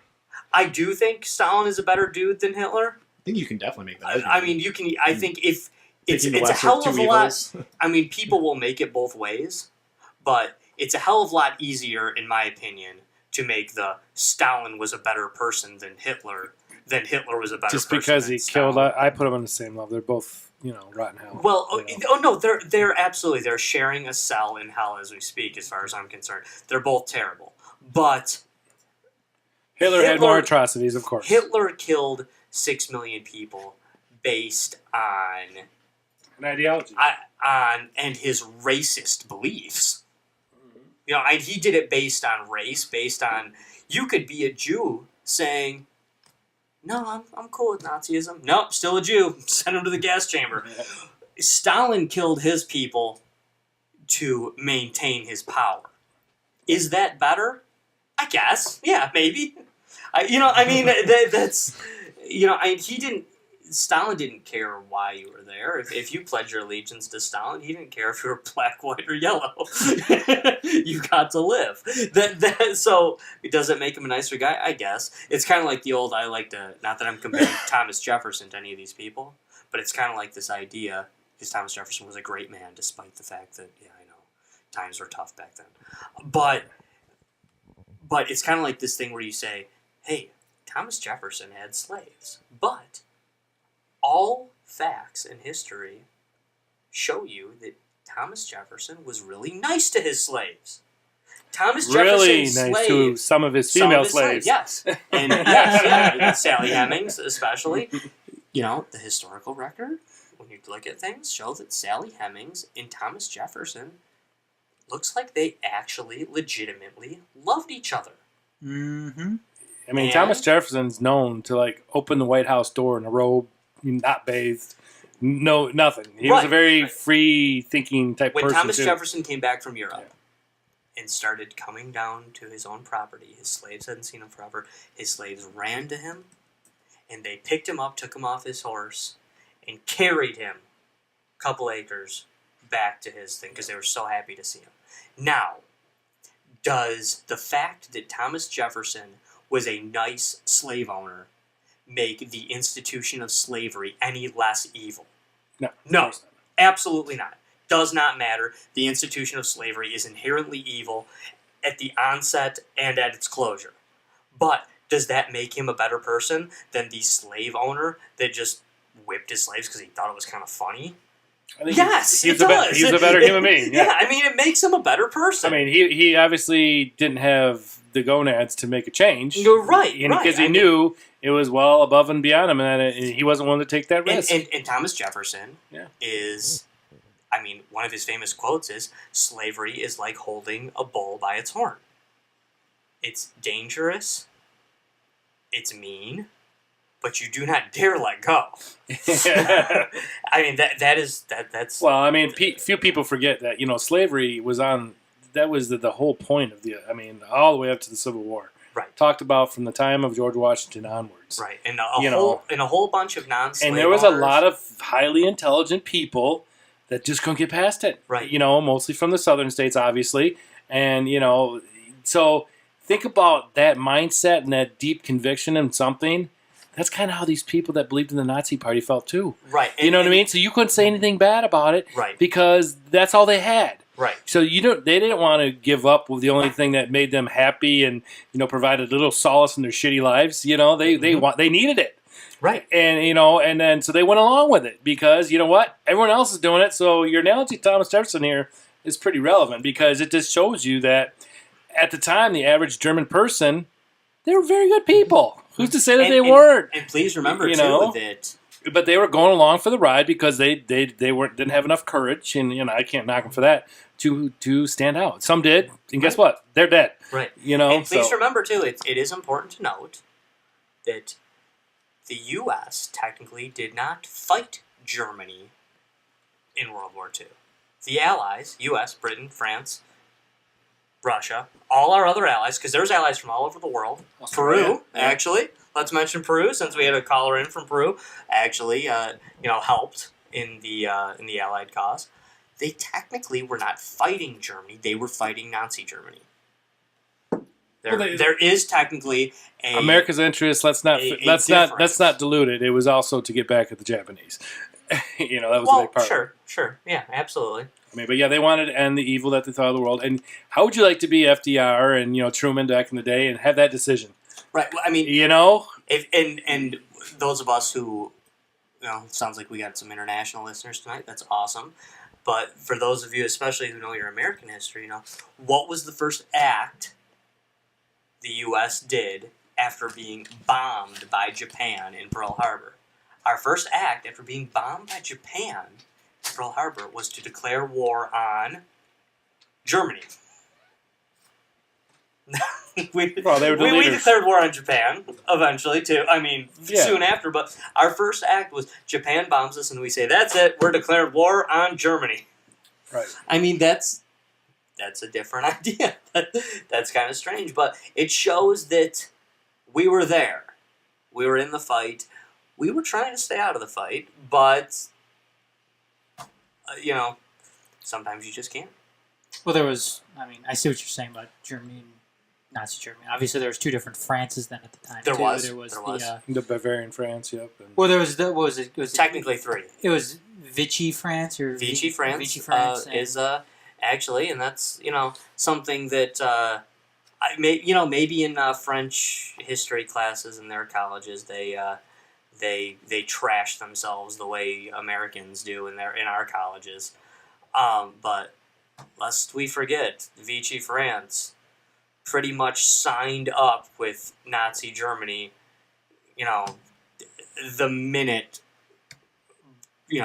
they came Germany invaded Paris. So remind me, is that on the southern border? Vichy France is... Where is that? Is that on the entire country is... It's not much of the location, it's the idea. Vichy France. Well, I only say that... It was northern France. Okay. If you... But it more. I only say that because a lot of all of the main headquarters was down near Munich, which is southern Germany, for the most part, stretching towards Berlin, of course. But It was almost the same thing that we saw with and you see a lot. I mean, I've been to Munich, and you can kind of see a lot of that cross culture there. Sure. Germans in Munich, they speak French. Mm-hmm. You know what I mean, and vice versa. The people on the border, they speak German. So and then the whole Rhineland is kind of it's kind of net. But that seemed to be the epicenter of a lot of things that happened back then. But Vichy France, although I mean Adam and you, Kyle, you're right about this, but Vichy France refers more to the French who were with the Germans, sympathetic to the Nazis. I mean, so yeah, it's an area where it's located, but the Vichy France are located all throughout France. Then you have the Free French. Is Vichy French for surrender? I think hello is French for surrender, isn't it? I know that. Hey, France, as American here, I am. Hey, thanks for the Revolutionary War. You had our back. That was cool. We're Lafayette. Yeah, you hooked us up. Thanks for Lafayette. Thanks for the troops. That was. Thanks for Detroit. We're all French Canadian here. Come on. Yeah, we're all here. We're broadcasting right here from Detroit. And I work off Dequinder. Yeah, exactly. I mean, these are. This is a French origin. Right, and so thanks for Lafayette. I think we paid you back with bailing you out in 2 world wars. Just saying. I mean. Yeah. And we drink a lot of your wine. Yeah, I mean, that's you guys cool. are paid in full. Yeah, exactly. So I mean, I feel like sometimes the French historians still like to hold Lafayette over our heads. Well, I mean, come on. Yeah, I know Lafayette, Coney Island here in Detroit. It's a good place. But we got a street named after you in Detroit. So don't go by there by yourself late at night. Is there any other aspects of the occult connections here? That I think we're missing some. We are. But, wrap up France real quick. You had the Vichy France. You had the Free French, which are basically banned from what we consider France proper. That's where, that's who is running the war effort. And then you have La Resistance, which they were kind of the real badasses of the French movement. They're the ones that actually stuck around in France, and they were allies, right? They were allies as well, but they, in essence, the La Resistance were terrorists. They hung around and were blowing up the Germans and blowing up the Vichy French, and hanging out at home. The Free French bailed out to Britain and didn't come home until the war was over. But you're right, Kyle. We are a bit off topic here, so let's jump back into that if we can. Occult. What is the affiliation here? What do you think the predominant thing what do you think Hitler most valued of aspects of the occult? Nazi astrology is a big part too. They did a lot of their bombing missions during the war. Mm-hmm. It was all based on astrology and probably worked against them in a lot of cases because, again, one thing you can't count on, don't count on Mother Nature to hold on for you, man, because she'll correct you every time. There's a Swiss astrologer, Karl Ernst Kraft. They call him recruited. He was captured by the Nazis, and then instead of being killed, he was recruited into their ranks. But he predicted the bomb attempt on Hitler, supposedly through astrology. Like I said, originally this guy was arrested by them, but he was just simply deemed too smart. That's pretty much what they said. Like, this guy is too smart to lock up in jail. He's too smart to kill. We got to use this guy. He ended up being put right underneath Joseph Goebbels and the Reich propaganda idea. And basically his main thing was, one thing he was doing after his astrology predictions is he was there to decipher the quatrains. Is that the right word? The quatrains of Nostradamus. Nostradamus, okay. Yeah. I mean, the famous Hitler connection, right? Yes, yeah. I mean, he said that they predicted Hitler's rise to power and Reich domination of Europe. Right. This became such a main thing, and this was not a hidden thing. This isn't something we discovered later through history or anthropology or through hidden records. This became such a big thing that the Brits started hiring their own mystics. Like, oh crap, we need mystics too, to try to bring this in to try to talk about this. Okay, here's a word I'm going to murder, everybody. The Hexenkartothics. These were the satanic witch trials from way back in the day that really got some of the Nazis obsessed with some of this. In fact, Himmler had a relative. This shows where he was like born into this. Hitler had a relative, Margaret Himmler.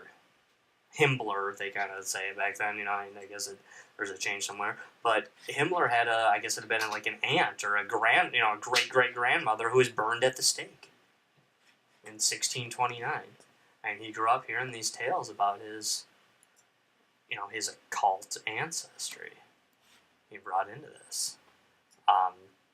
Because of that, he takes the Hexenkartothics and he creates the SX Hexen Soder Commandos. And these are some of his top dudes. And some of their things were, aside from being a fighting force, he brought these guys in to, I guess what they were trying to do was they were trying to combat, not physically combat, but ideologically combat the papal objections to the Holocaust. They were trying to say that, no, the Catholic Church, you should be on our side. This is good. We gotta exterminate these people, just like we did in the past, just like we did in the 1600s. They kind of thought at the time that this was, did this really happen? Is Himmler just kind of talking crazy, or did he really have this ancestor as a witch? Was he really into this, or did he just make a couple of comments on it? Because we do know that Himmler passed out lists of the pagan holidays to his SS troops. Past pagan holidays. They're like, no, you got to celebrate these. Stop celebrating Christmas. Stop celebrating St. Patrick's Day. I think there's a famous story that they got rid of Christmas. Yeah, and he wanted them to celebrate the pagan holidays. Mm-hmm. So, but they thought, is this rumor? Is this... Isn't Christmas kind of already a pagan holiday? Well, it is. I mean, it does root back to the winter solstice, but it is based on the idea that... I think they switch it to... There's a lot of significant events at the summer solstice, too. Right. I think is that when Nuremberg was... the Nuremberg rallies were around that time, I believe? And, and that really was the impetus for, that was the ramp up to the war, I think. I found this very interesting. In 2016, right around the corner, it's last year in 2016, the Czechs discovered a Nazi hideout. It wasn't a tiny one. The Czechs discovered a 13,000 book library. It was a Nazi witch library of just a compilation of Nazi witchcraft books that they had put together and tried to assemble. I think under the guys at Himmler that they were gathering doctrine from anything they could find, whether it be religion, whether it be pagan, whatever. I think they were looking for, trying to find it. Again, I think it all goes back to the Vril. They're trying to find that link, because I think that was the Holy Grail to them. And, and I think that was, in their mind, the secret. Mm-hmm. We all have our own labels to put on that thing, but, the Holy Grail is certainly one label that it applies, I think. And, I mean, to this day, the Ethiopians claim that, we talked about this very briefly last week on our Jesus episode, that the Ethiopians claim that they have the Holy Grail. The Nazis wanted to go to Ethiopia and try to talk about this. Mm-hmm. And we did mention earlier the South American connection, and a lot of people believe to this day that if you want to find the lost relics, you're going to find the lost Nazi gold that they never discovered. It's definitely out there. South America, Argentina in particular, is really where you want to be looking. I mean, it's out there. I mean, for sure. Some of this stuff definitely did exist, and we know that it is. So the $1 million question is, how much influence do you think the occult has in today's world economy? Ed? A lot. Yeah, and I mean, and that's something too. I mean, yes, it's definitely being talked about now. But before Ed jumps into it, because I know Ed's got some stuff to say about this. When you're talking about the occult, I don't know that the occult is big a thing right now, or that we are considering it the occult. But I think sometimes we discount the idea of how much the occult was a big deal in the 30s, 40s, 50s, 60s, 20s, 1920s to 1960s, not just in Germany, but all over the world. Well, we've already said eugenic was already in the States. It was no mystery. Right. So some of the principles, you're right, they weren't doctrine and had to be followed, but the ideas were there. They've been around for a while. Mm-hmm. No, I mean, in eugenics, these are rock solid ideas, but you're talking about even occult practices.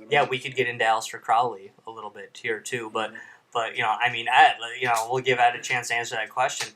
Occult practices, occult ideas, how much is that a huge part of what we're facing right now today? You said in today's economy. I mean, if you society. Look at society, say if you look at some of the richest people in the world, I'm sure they're probably heavily into the occult. I mean, satanic practices, things like that. But like we mentioned from earlier, things that are with the Hegelian dialectic, what things that maybe were bad back then that are somewhat normal now that were influenced by that, like we mentioned earlier, Planned Parenthood and some of the eugenics. It's not hard to see that there are a lot of things in our society that have kind of moved towards that. Sure. I think it's a big part. Even Bohemian Grove. Yes. So yeah. I mean, that's no. I mean, and Adam, that's a really good point too. That's something that we've talked about in past deep issue societies.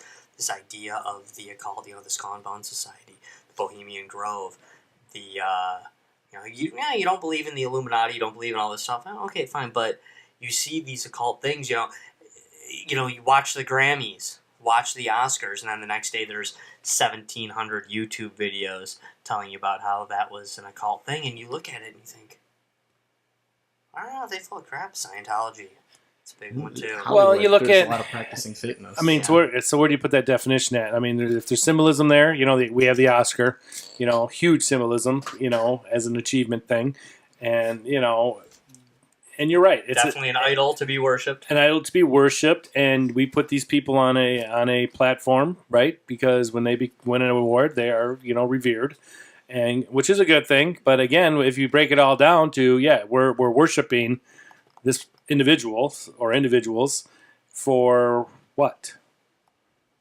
Right? Yeah. Is it entertainment? Right. Yeah. Yeah. You know what I mean? I mean, why are we putting our faith into this, and this is, not to get off topic, but the whole world of, this, reality TV. We're obsessed as a nation right now. I don't know globally, I don't know how prevalent it is, but, and again, it's steeped in occult shit all the time. I mean, it's there. It's in there. We're in it, No, you're right. We're in it. And there's definitely this idea now. The Nazis seem to want to throw this out in the open. They wanted to embrace it. And now the Nazis lose the war, but you have these ideas that, like Ed was saying, how did they affect it? How did the Nazis in some ways win? How did this occult-minded idea, or ideals, if you will, win? In the mid to late 1940s, when the first official history of World War II book was coming out, the Rockefellers and Standard Oil, through the vehicle of Standard Oil, gave $139,000 was paid to this organization. And what the claims are is that throughout this huge volume of books that they would cover the history of it, and that the occult nature of the Nazis be deleted from the official history. Yeah, could be. I mean, that's... You bring up the connections of... Standard Oil, for sure, we know that they paid $139,000 for this, and that they wanted no mention of the Black Sun, no mention of the Valyrian. Just to bring up another story, Henry Ford. Yes. was a big proponent of anti-Semitism. Yes. Adolf Hitler had a very large portrait of Henry Ford in his office. Yep. He was a big fan. That doesn't mean that Henry Ford was a Nazi. Henry Ford No, died before Nazis were a thing. But I think Adolf he Hitler believed in, eugenics. I think that was Henry Ford's belief. And, he saw this definitely as... anti-Semitic. Right, anti-Semitic. So I think this is the one... This is the only government of the time that was really embracing these things openly. Sure. And Henry Ford happened to like it. I think Henry Ford got one of the highest civilian honors, too, from Germany. in Germany, from Adolf Hitler. No, I mean, Hitler loved him for his assembly line. He loved him for his industry. Well, you got to remember, they were also going through the Industrial Revolution at this time, too, in Germany. Right. And there's certainly some influence from Detroit. Remember what we were talking about with slavery and how, there's, the slave owners that were perhaps not as bad as the really nasty slave owners. But we know that Henry Ford was anti-Semitic. Right. He didn't hide that. I mean, he was a pretty anti-Semitic dude. Now, racism is bad. Racism is bad. We all know that. But when you're talking about different people like this, there are two different, perhaps more levels than just the two different forms of racism. It's one thing to be anti-Semitic. Henry Ford voiced that he wasn't crazy about Jewish people. But not something that he wasn't going to go kill anybody or anything like that. But committing genocide against 6 million Jews isn't the same as making a Jewish slur. Point. That isn't the same thing. I mean, Harry Truman, for instance. If I have to say this, I would say that Henry Ford was ignorant on the subject. He just didn't have enough information. Yeah, Henry Ford. I'll give him that credit. I mean, you're looking at Harry Truman, right? The guy that drops the bomb on Japan. Yep. The guy that is our president when we win World War II. Harry Truman did a lot. He tried to reach out to the Jewish people. He actually tried to reach out to blacks at the time, even though that was not a popular idea in the mid to late 40s. But Harry Truman reached out, and I want to just say a Harry Truman quote right now. I didn't write this down, I know it, so if I miss a word or two, that's fine. But I say this because I think it's funny, even though it is very intolerant and it is rude. But Harry Truman was once quoted as saying, when meeting with a group of Jewish leaders who were giving him some trouble about some things, he said a very anti-Semitic comment. He said, "Oh God, Jesus Christ couldn't please these people. I don't know how I'm supposed to."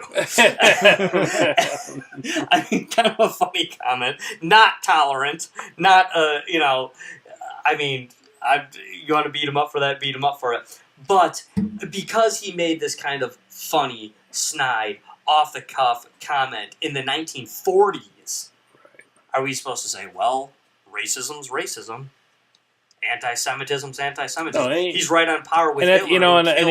Going back to both Ford and Truman, that was the time, sign of the times. Exactly. They through their experiences, they weren't being out of line.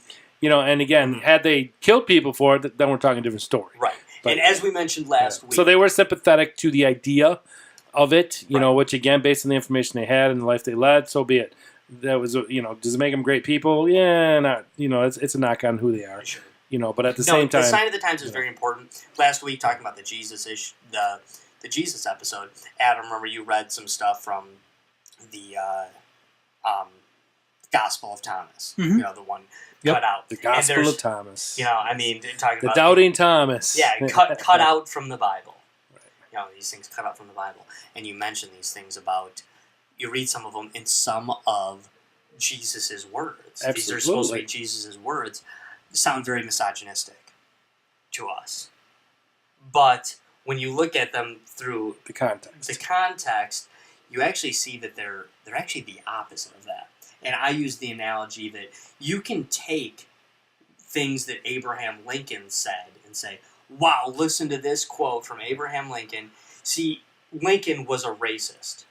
Say, no, actually, you have no idea how not racist that comment was in 1860. Right. In 1860, to say the idea, to have this idea is so not racist, and to take a comment that somebody made and then run it under the microscope of modern day political correctness is not only unfair, but quite frankly, illogical to the nth degree. That's the only point I'm trying to make here, basically. I know we're supposed to be talking about Nazi occultism here. Yes. And if at any point someone can kind of revert back to Nazi occultism, I definitely want people to do that. But before we wrap up, I want to cover kind of a few other people, a few other things that I think are at the very least, indirectly related to this idea, to occultism of the time, to Nazi ideals. And that's basically, are you guys familiar with, Ed, I have a feeling you might be, I don't want to put you on the spot here, but Alfred Kinsey. Yes. Alfred Kinsey is viewed today as one of the, he as a man that helped spark the sexual revolution. So he's the guy from Indiana, right? Isn't he from? I believe so.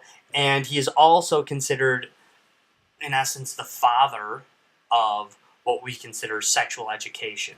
He's here where in the United States. The stat of 1 in 10 people are homosexual came from. It originated from a quote of his. Okay. And when you go back and study Alfred Kinsey, there are actually intense accusations of treason, of deviance. Now, maybe if you're a true believer in the sexual revolution, maybe there is no deviance. I don't know. Maybe that's not it. But Alfred Kinsey, as we know, had close relations, hidden at the time, but ever closely, but not ever personally, but via letter, with Fritz von Baluchek. Probably if you put together a list of the top 5 nastiest Nazis, and I'm not talking about Hitler, I'm talking about the personal guys, the guys that did their dirty work, the guys that really got in the mix. Fritz von Baluchek is placed in charge of a Polish town. He is a known pedophile, murderer, and one of the original members of the Nazi Party. He's a Nazi true believer. He buys into some of the occult stuff that we've been talking about. Mostly, he's a murderer. Well, a lot of Nazis are murdered, but he is a disgusting pedophile. Not pedophile as in he likes to look. Pedophile as in he wants to do. Yes. And not just wants to. Sexual perversion was very prevalent throughout the whole Nazi the whole Nazi ranks. It was well known that Hitler would just walk up to a girl and greet her with a handshake and the reason down there. You know what I mean? Right. And who is gonna say no to that? You know what I mean? And so he used his power in order to pull off his perversions, and it's known that he's a pervert. And I think obviously all of them probably were at the time, because again, if they're trying to promote their their wherewithal, then although they're going to take whoever they want. You don't exactly spread the seed by raping children. Exactly. It's disgusting. Yeah. So basically what's going on is when Baluchek's diary was read aloud in a courtroom, the German judge who was presiding over this was quoted as, about halfway through it said, "This is no longer human."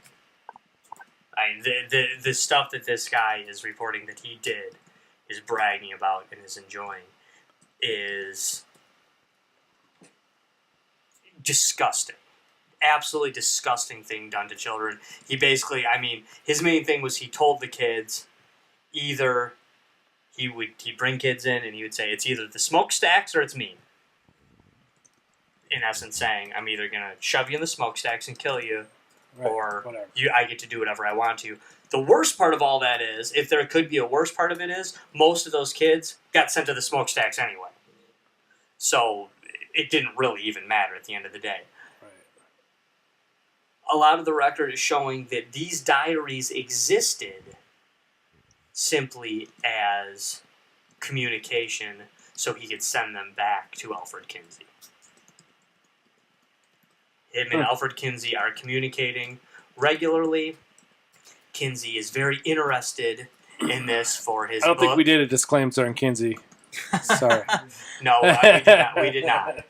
But Okay, this is all fiction, made up shit. This comes back into Kinsey's book, The Sexual Behavior in the Human Male. He also wrote The Sexual Behavior in the Human Female. Right.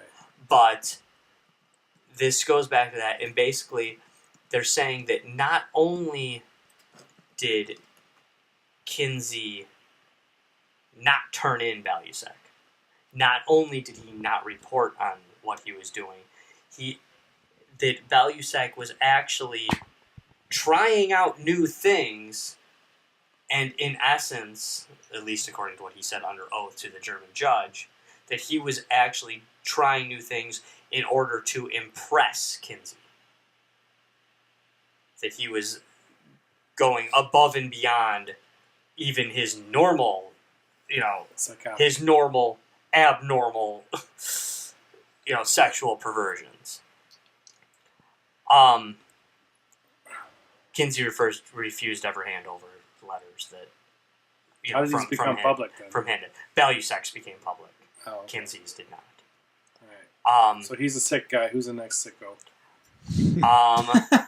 Another person who is rumored, not official, but who is rumored to have been a part of Alfred Kinsey's research, doing air quotes here with my fingers, research, is none other than a person that a lot of people may be familiar with, Aleister Crowley.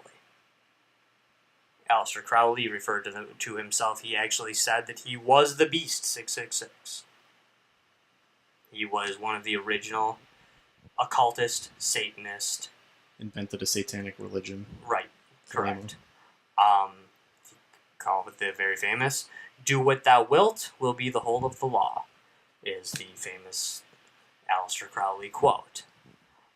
Referred to as the wickedest man who ever lived. They believe that Kinsey and Crowley had some sort of correspondence. Keep in mind, this is relevant because Kinsey is the one that brings about many of the cultural revolutions here in the United States and in the Western world. That's why this is important. There is nothing definitive that Crowley and Kinsey corresponded with one another during Crowley's life. But what we do know for sure is that once Crowley died, only weeks after Crowley's death, Kinsey did come to Great Britain, because he had homes in Scotland and England, and visited Crowley's sex temple. Crowley, now, a lot of what Crowley said, some people tried to sugarcoat Crowley. They try to say that, he was just, some of his stuff was just talk. He didn't really do it. He didn't necessarily say that. Or, he maybe said it, but it was all in a kind of crazy jest to just kind of poke fun at the idea of religion. Some people claim that Satanism isn't really a religion, it's just a form of atheism that pokes fun at.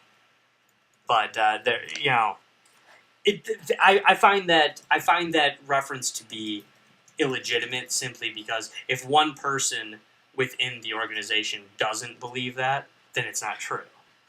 You can't go around saying that, Satanism isn't really a religion, it's just a sugar-coated, funny form of atheism. Well, that's fine if you believe it, but if other people within the satanic religion really do believe they're worshiping Satan and Lucifer, then, and many, many, many do, then it kind of debunks your entire theory here.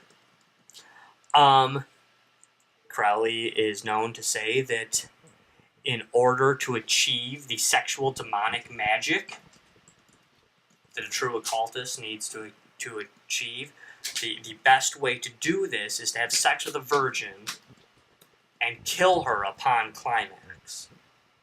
Then after killing her upon climax, you have to chop her into 6 pieces and write the names of the satanic deities on her body. Then you can retrieve the true sexual demonic magic.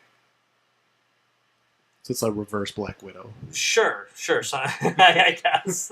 It's a strange thing for me to be laughing at. I'm sorry, but Kenneth Anger, big follower of his, filmmaker, not very famous at the time, but among the Satanists, among the occultists, his movie Lucifer Rising that he made while a student filmmaker in essence, was a huge ode to Crowley.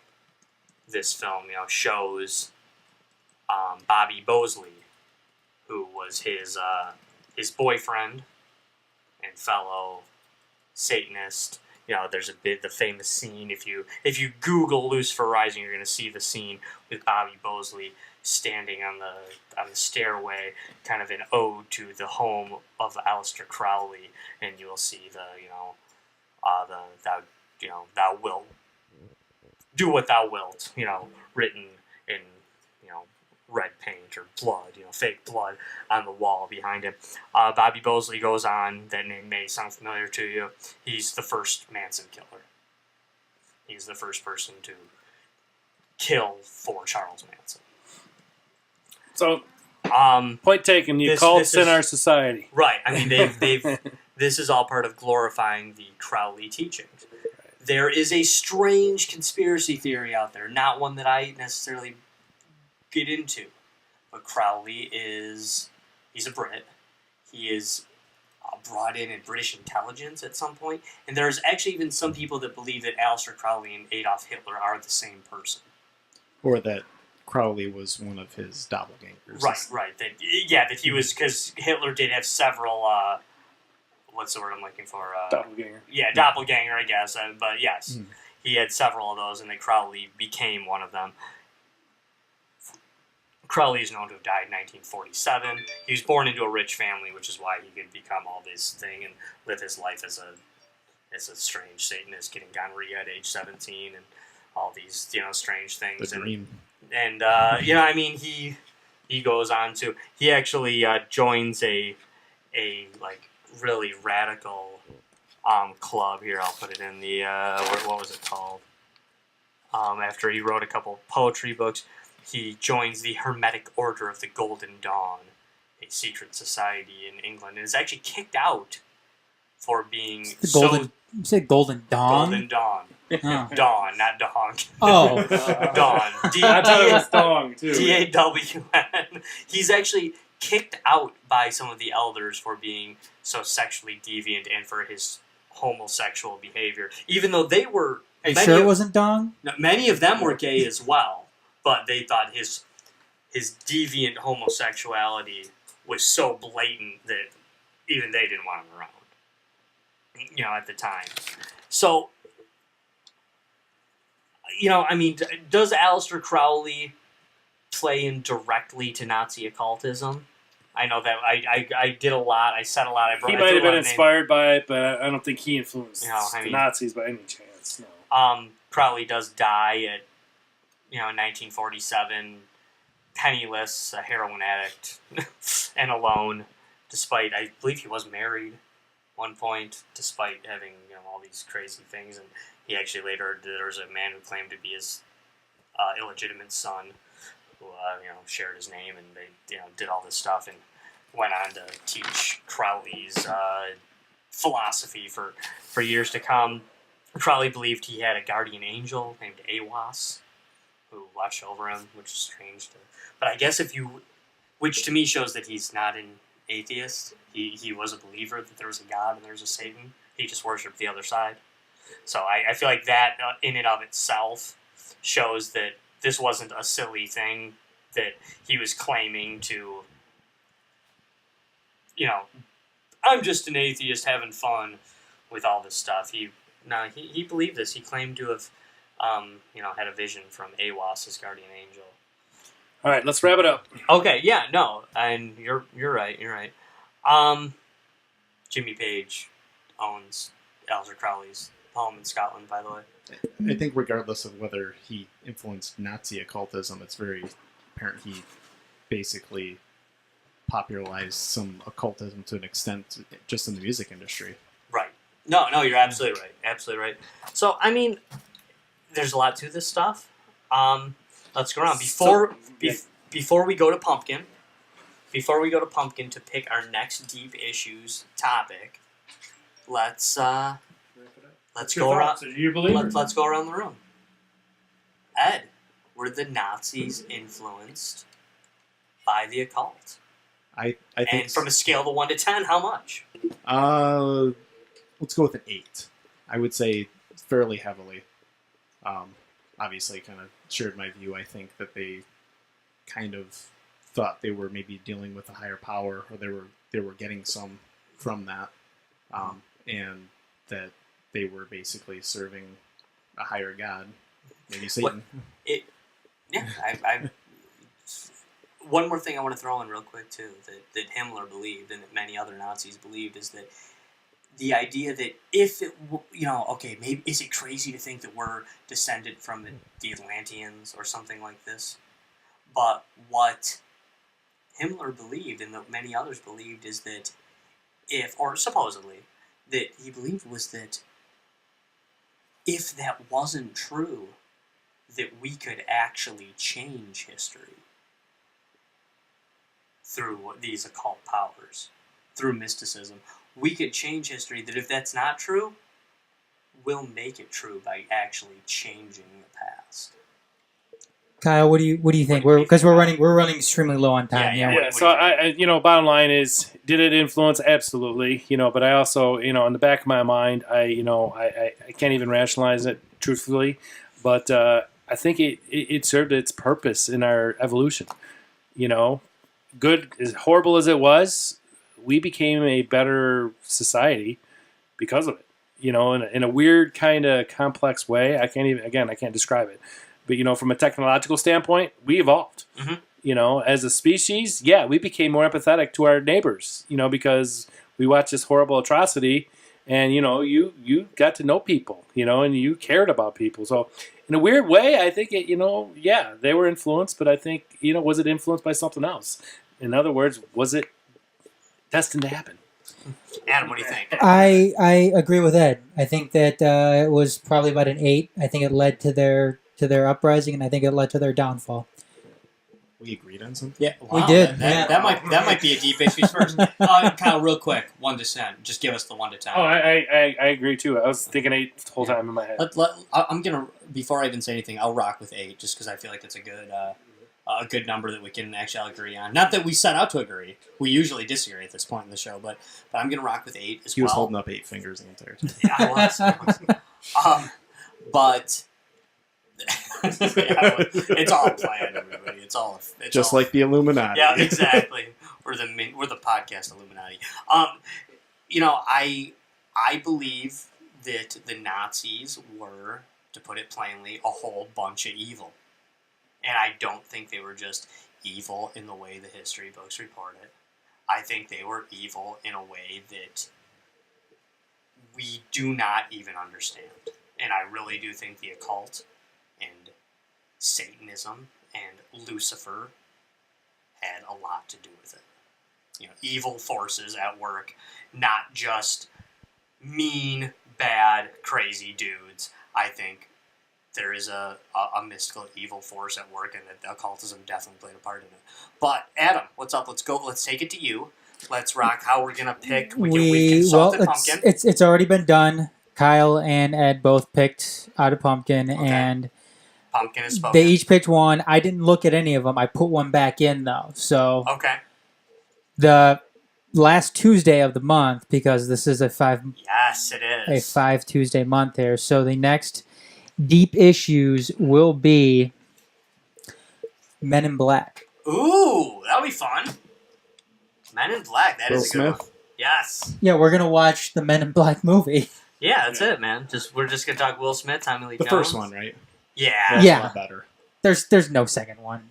Cool. So cue up the Will Smith music for a couple weeks from now, and so we can definitely open up to that.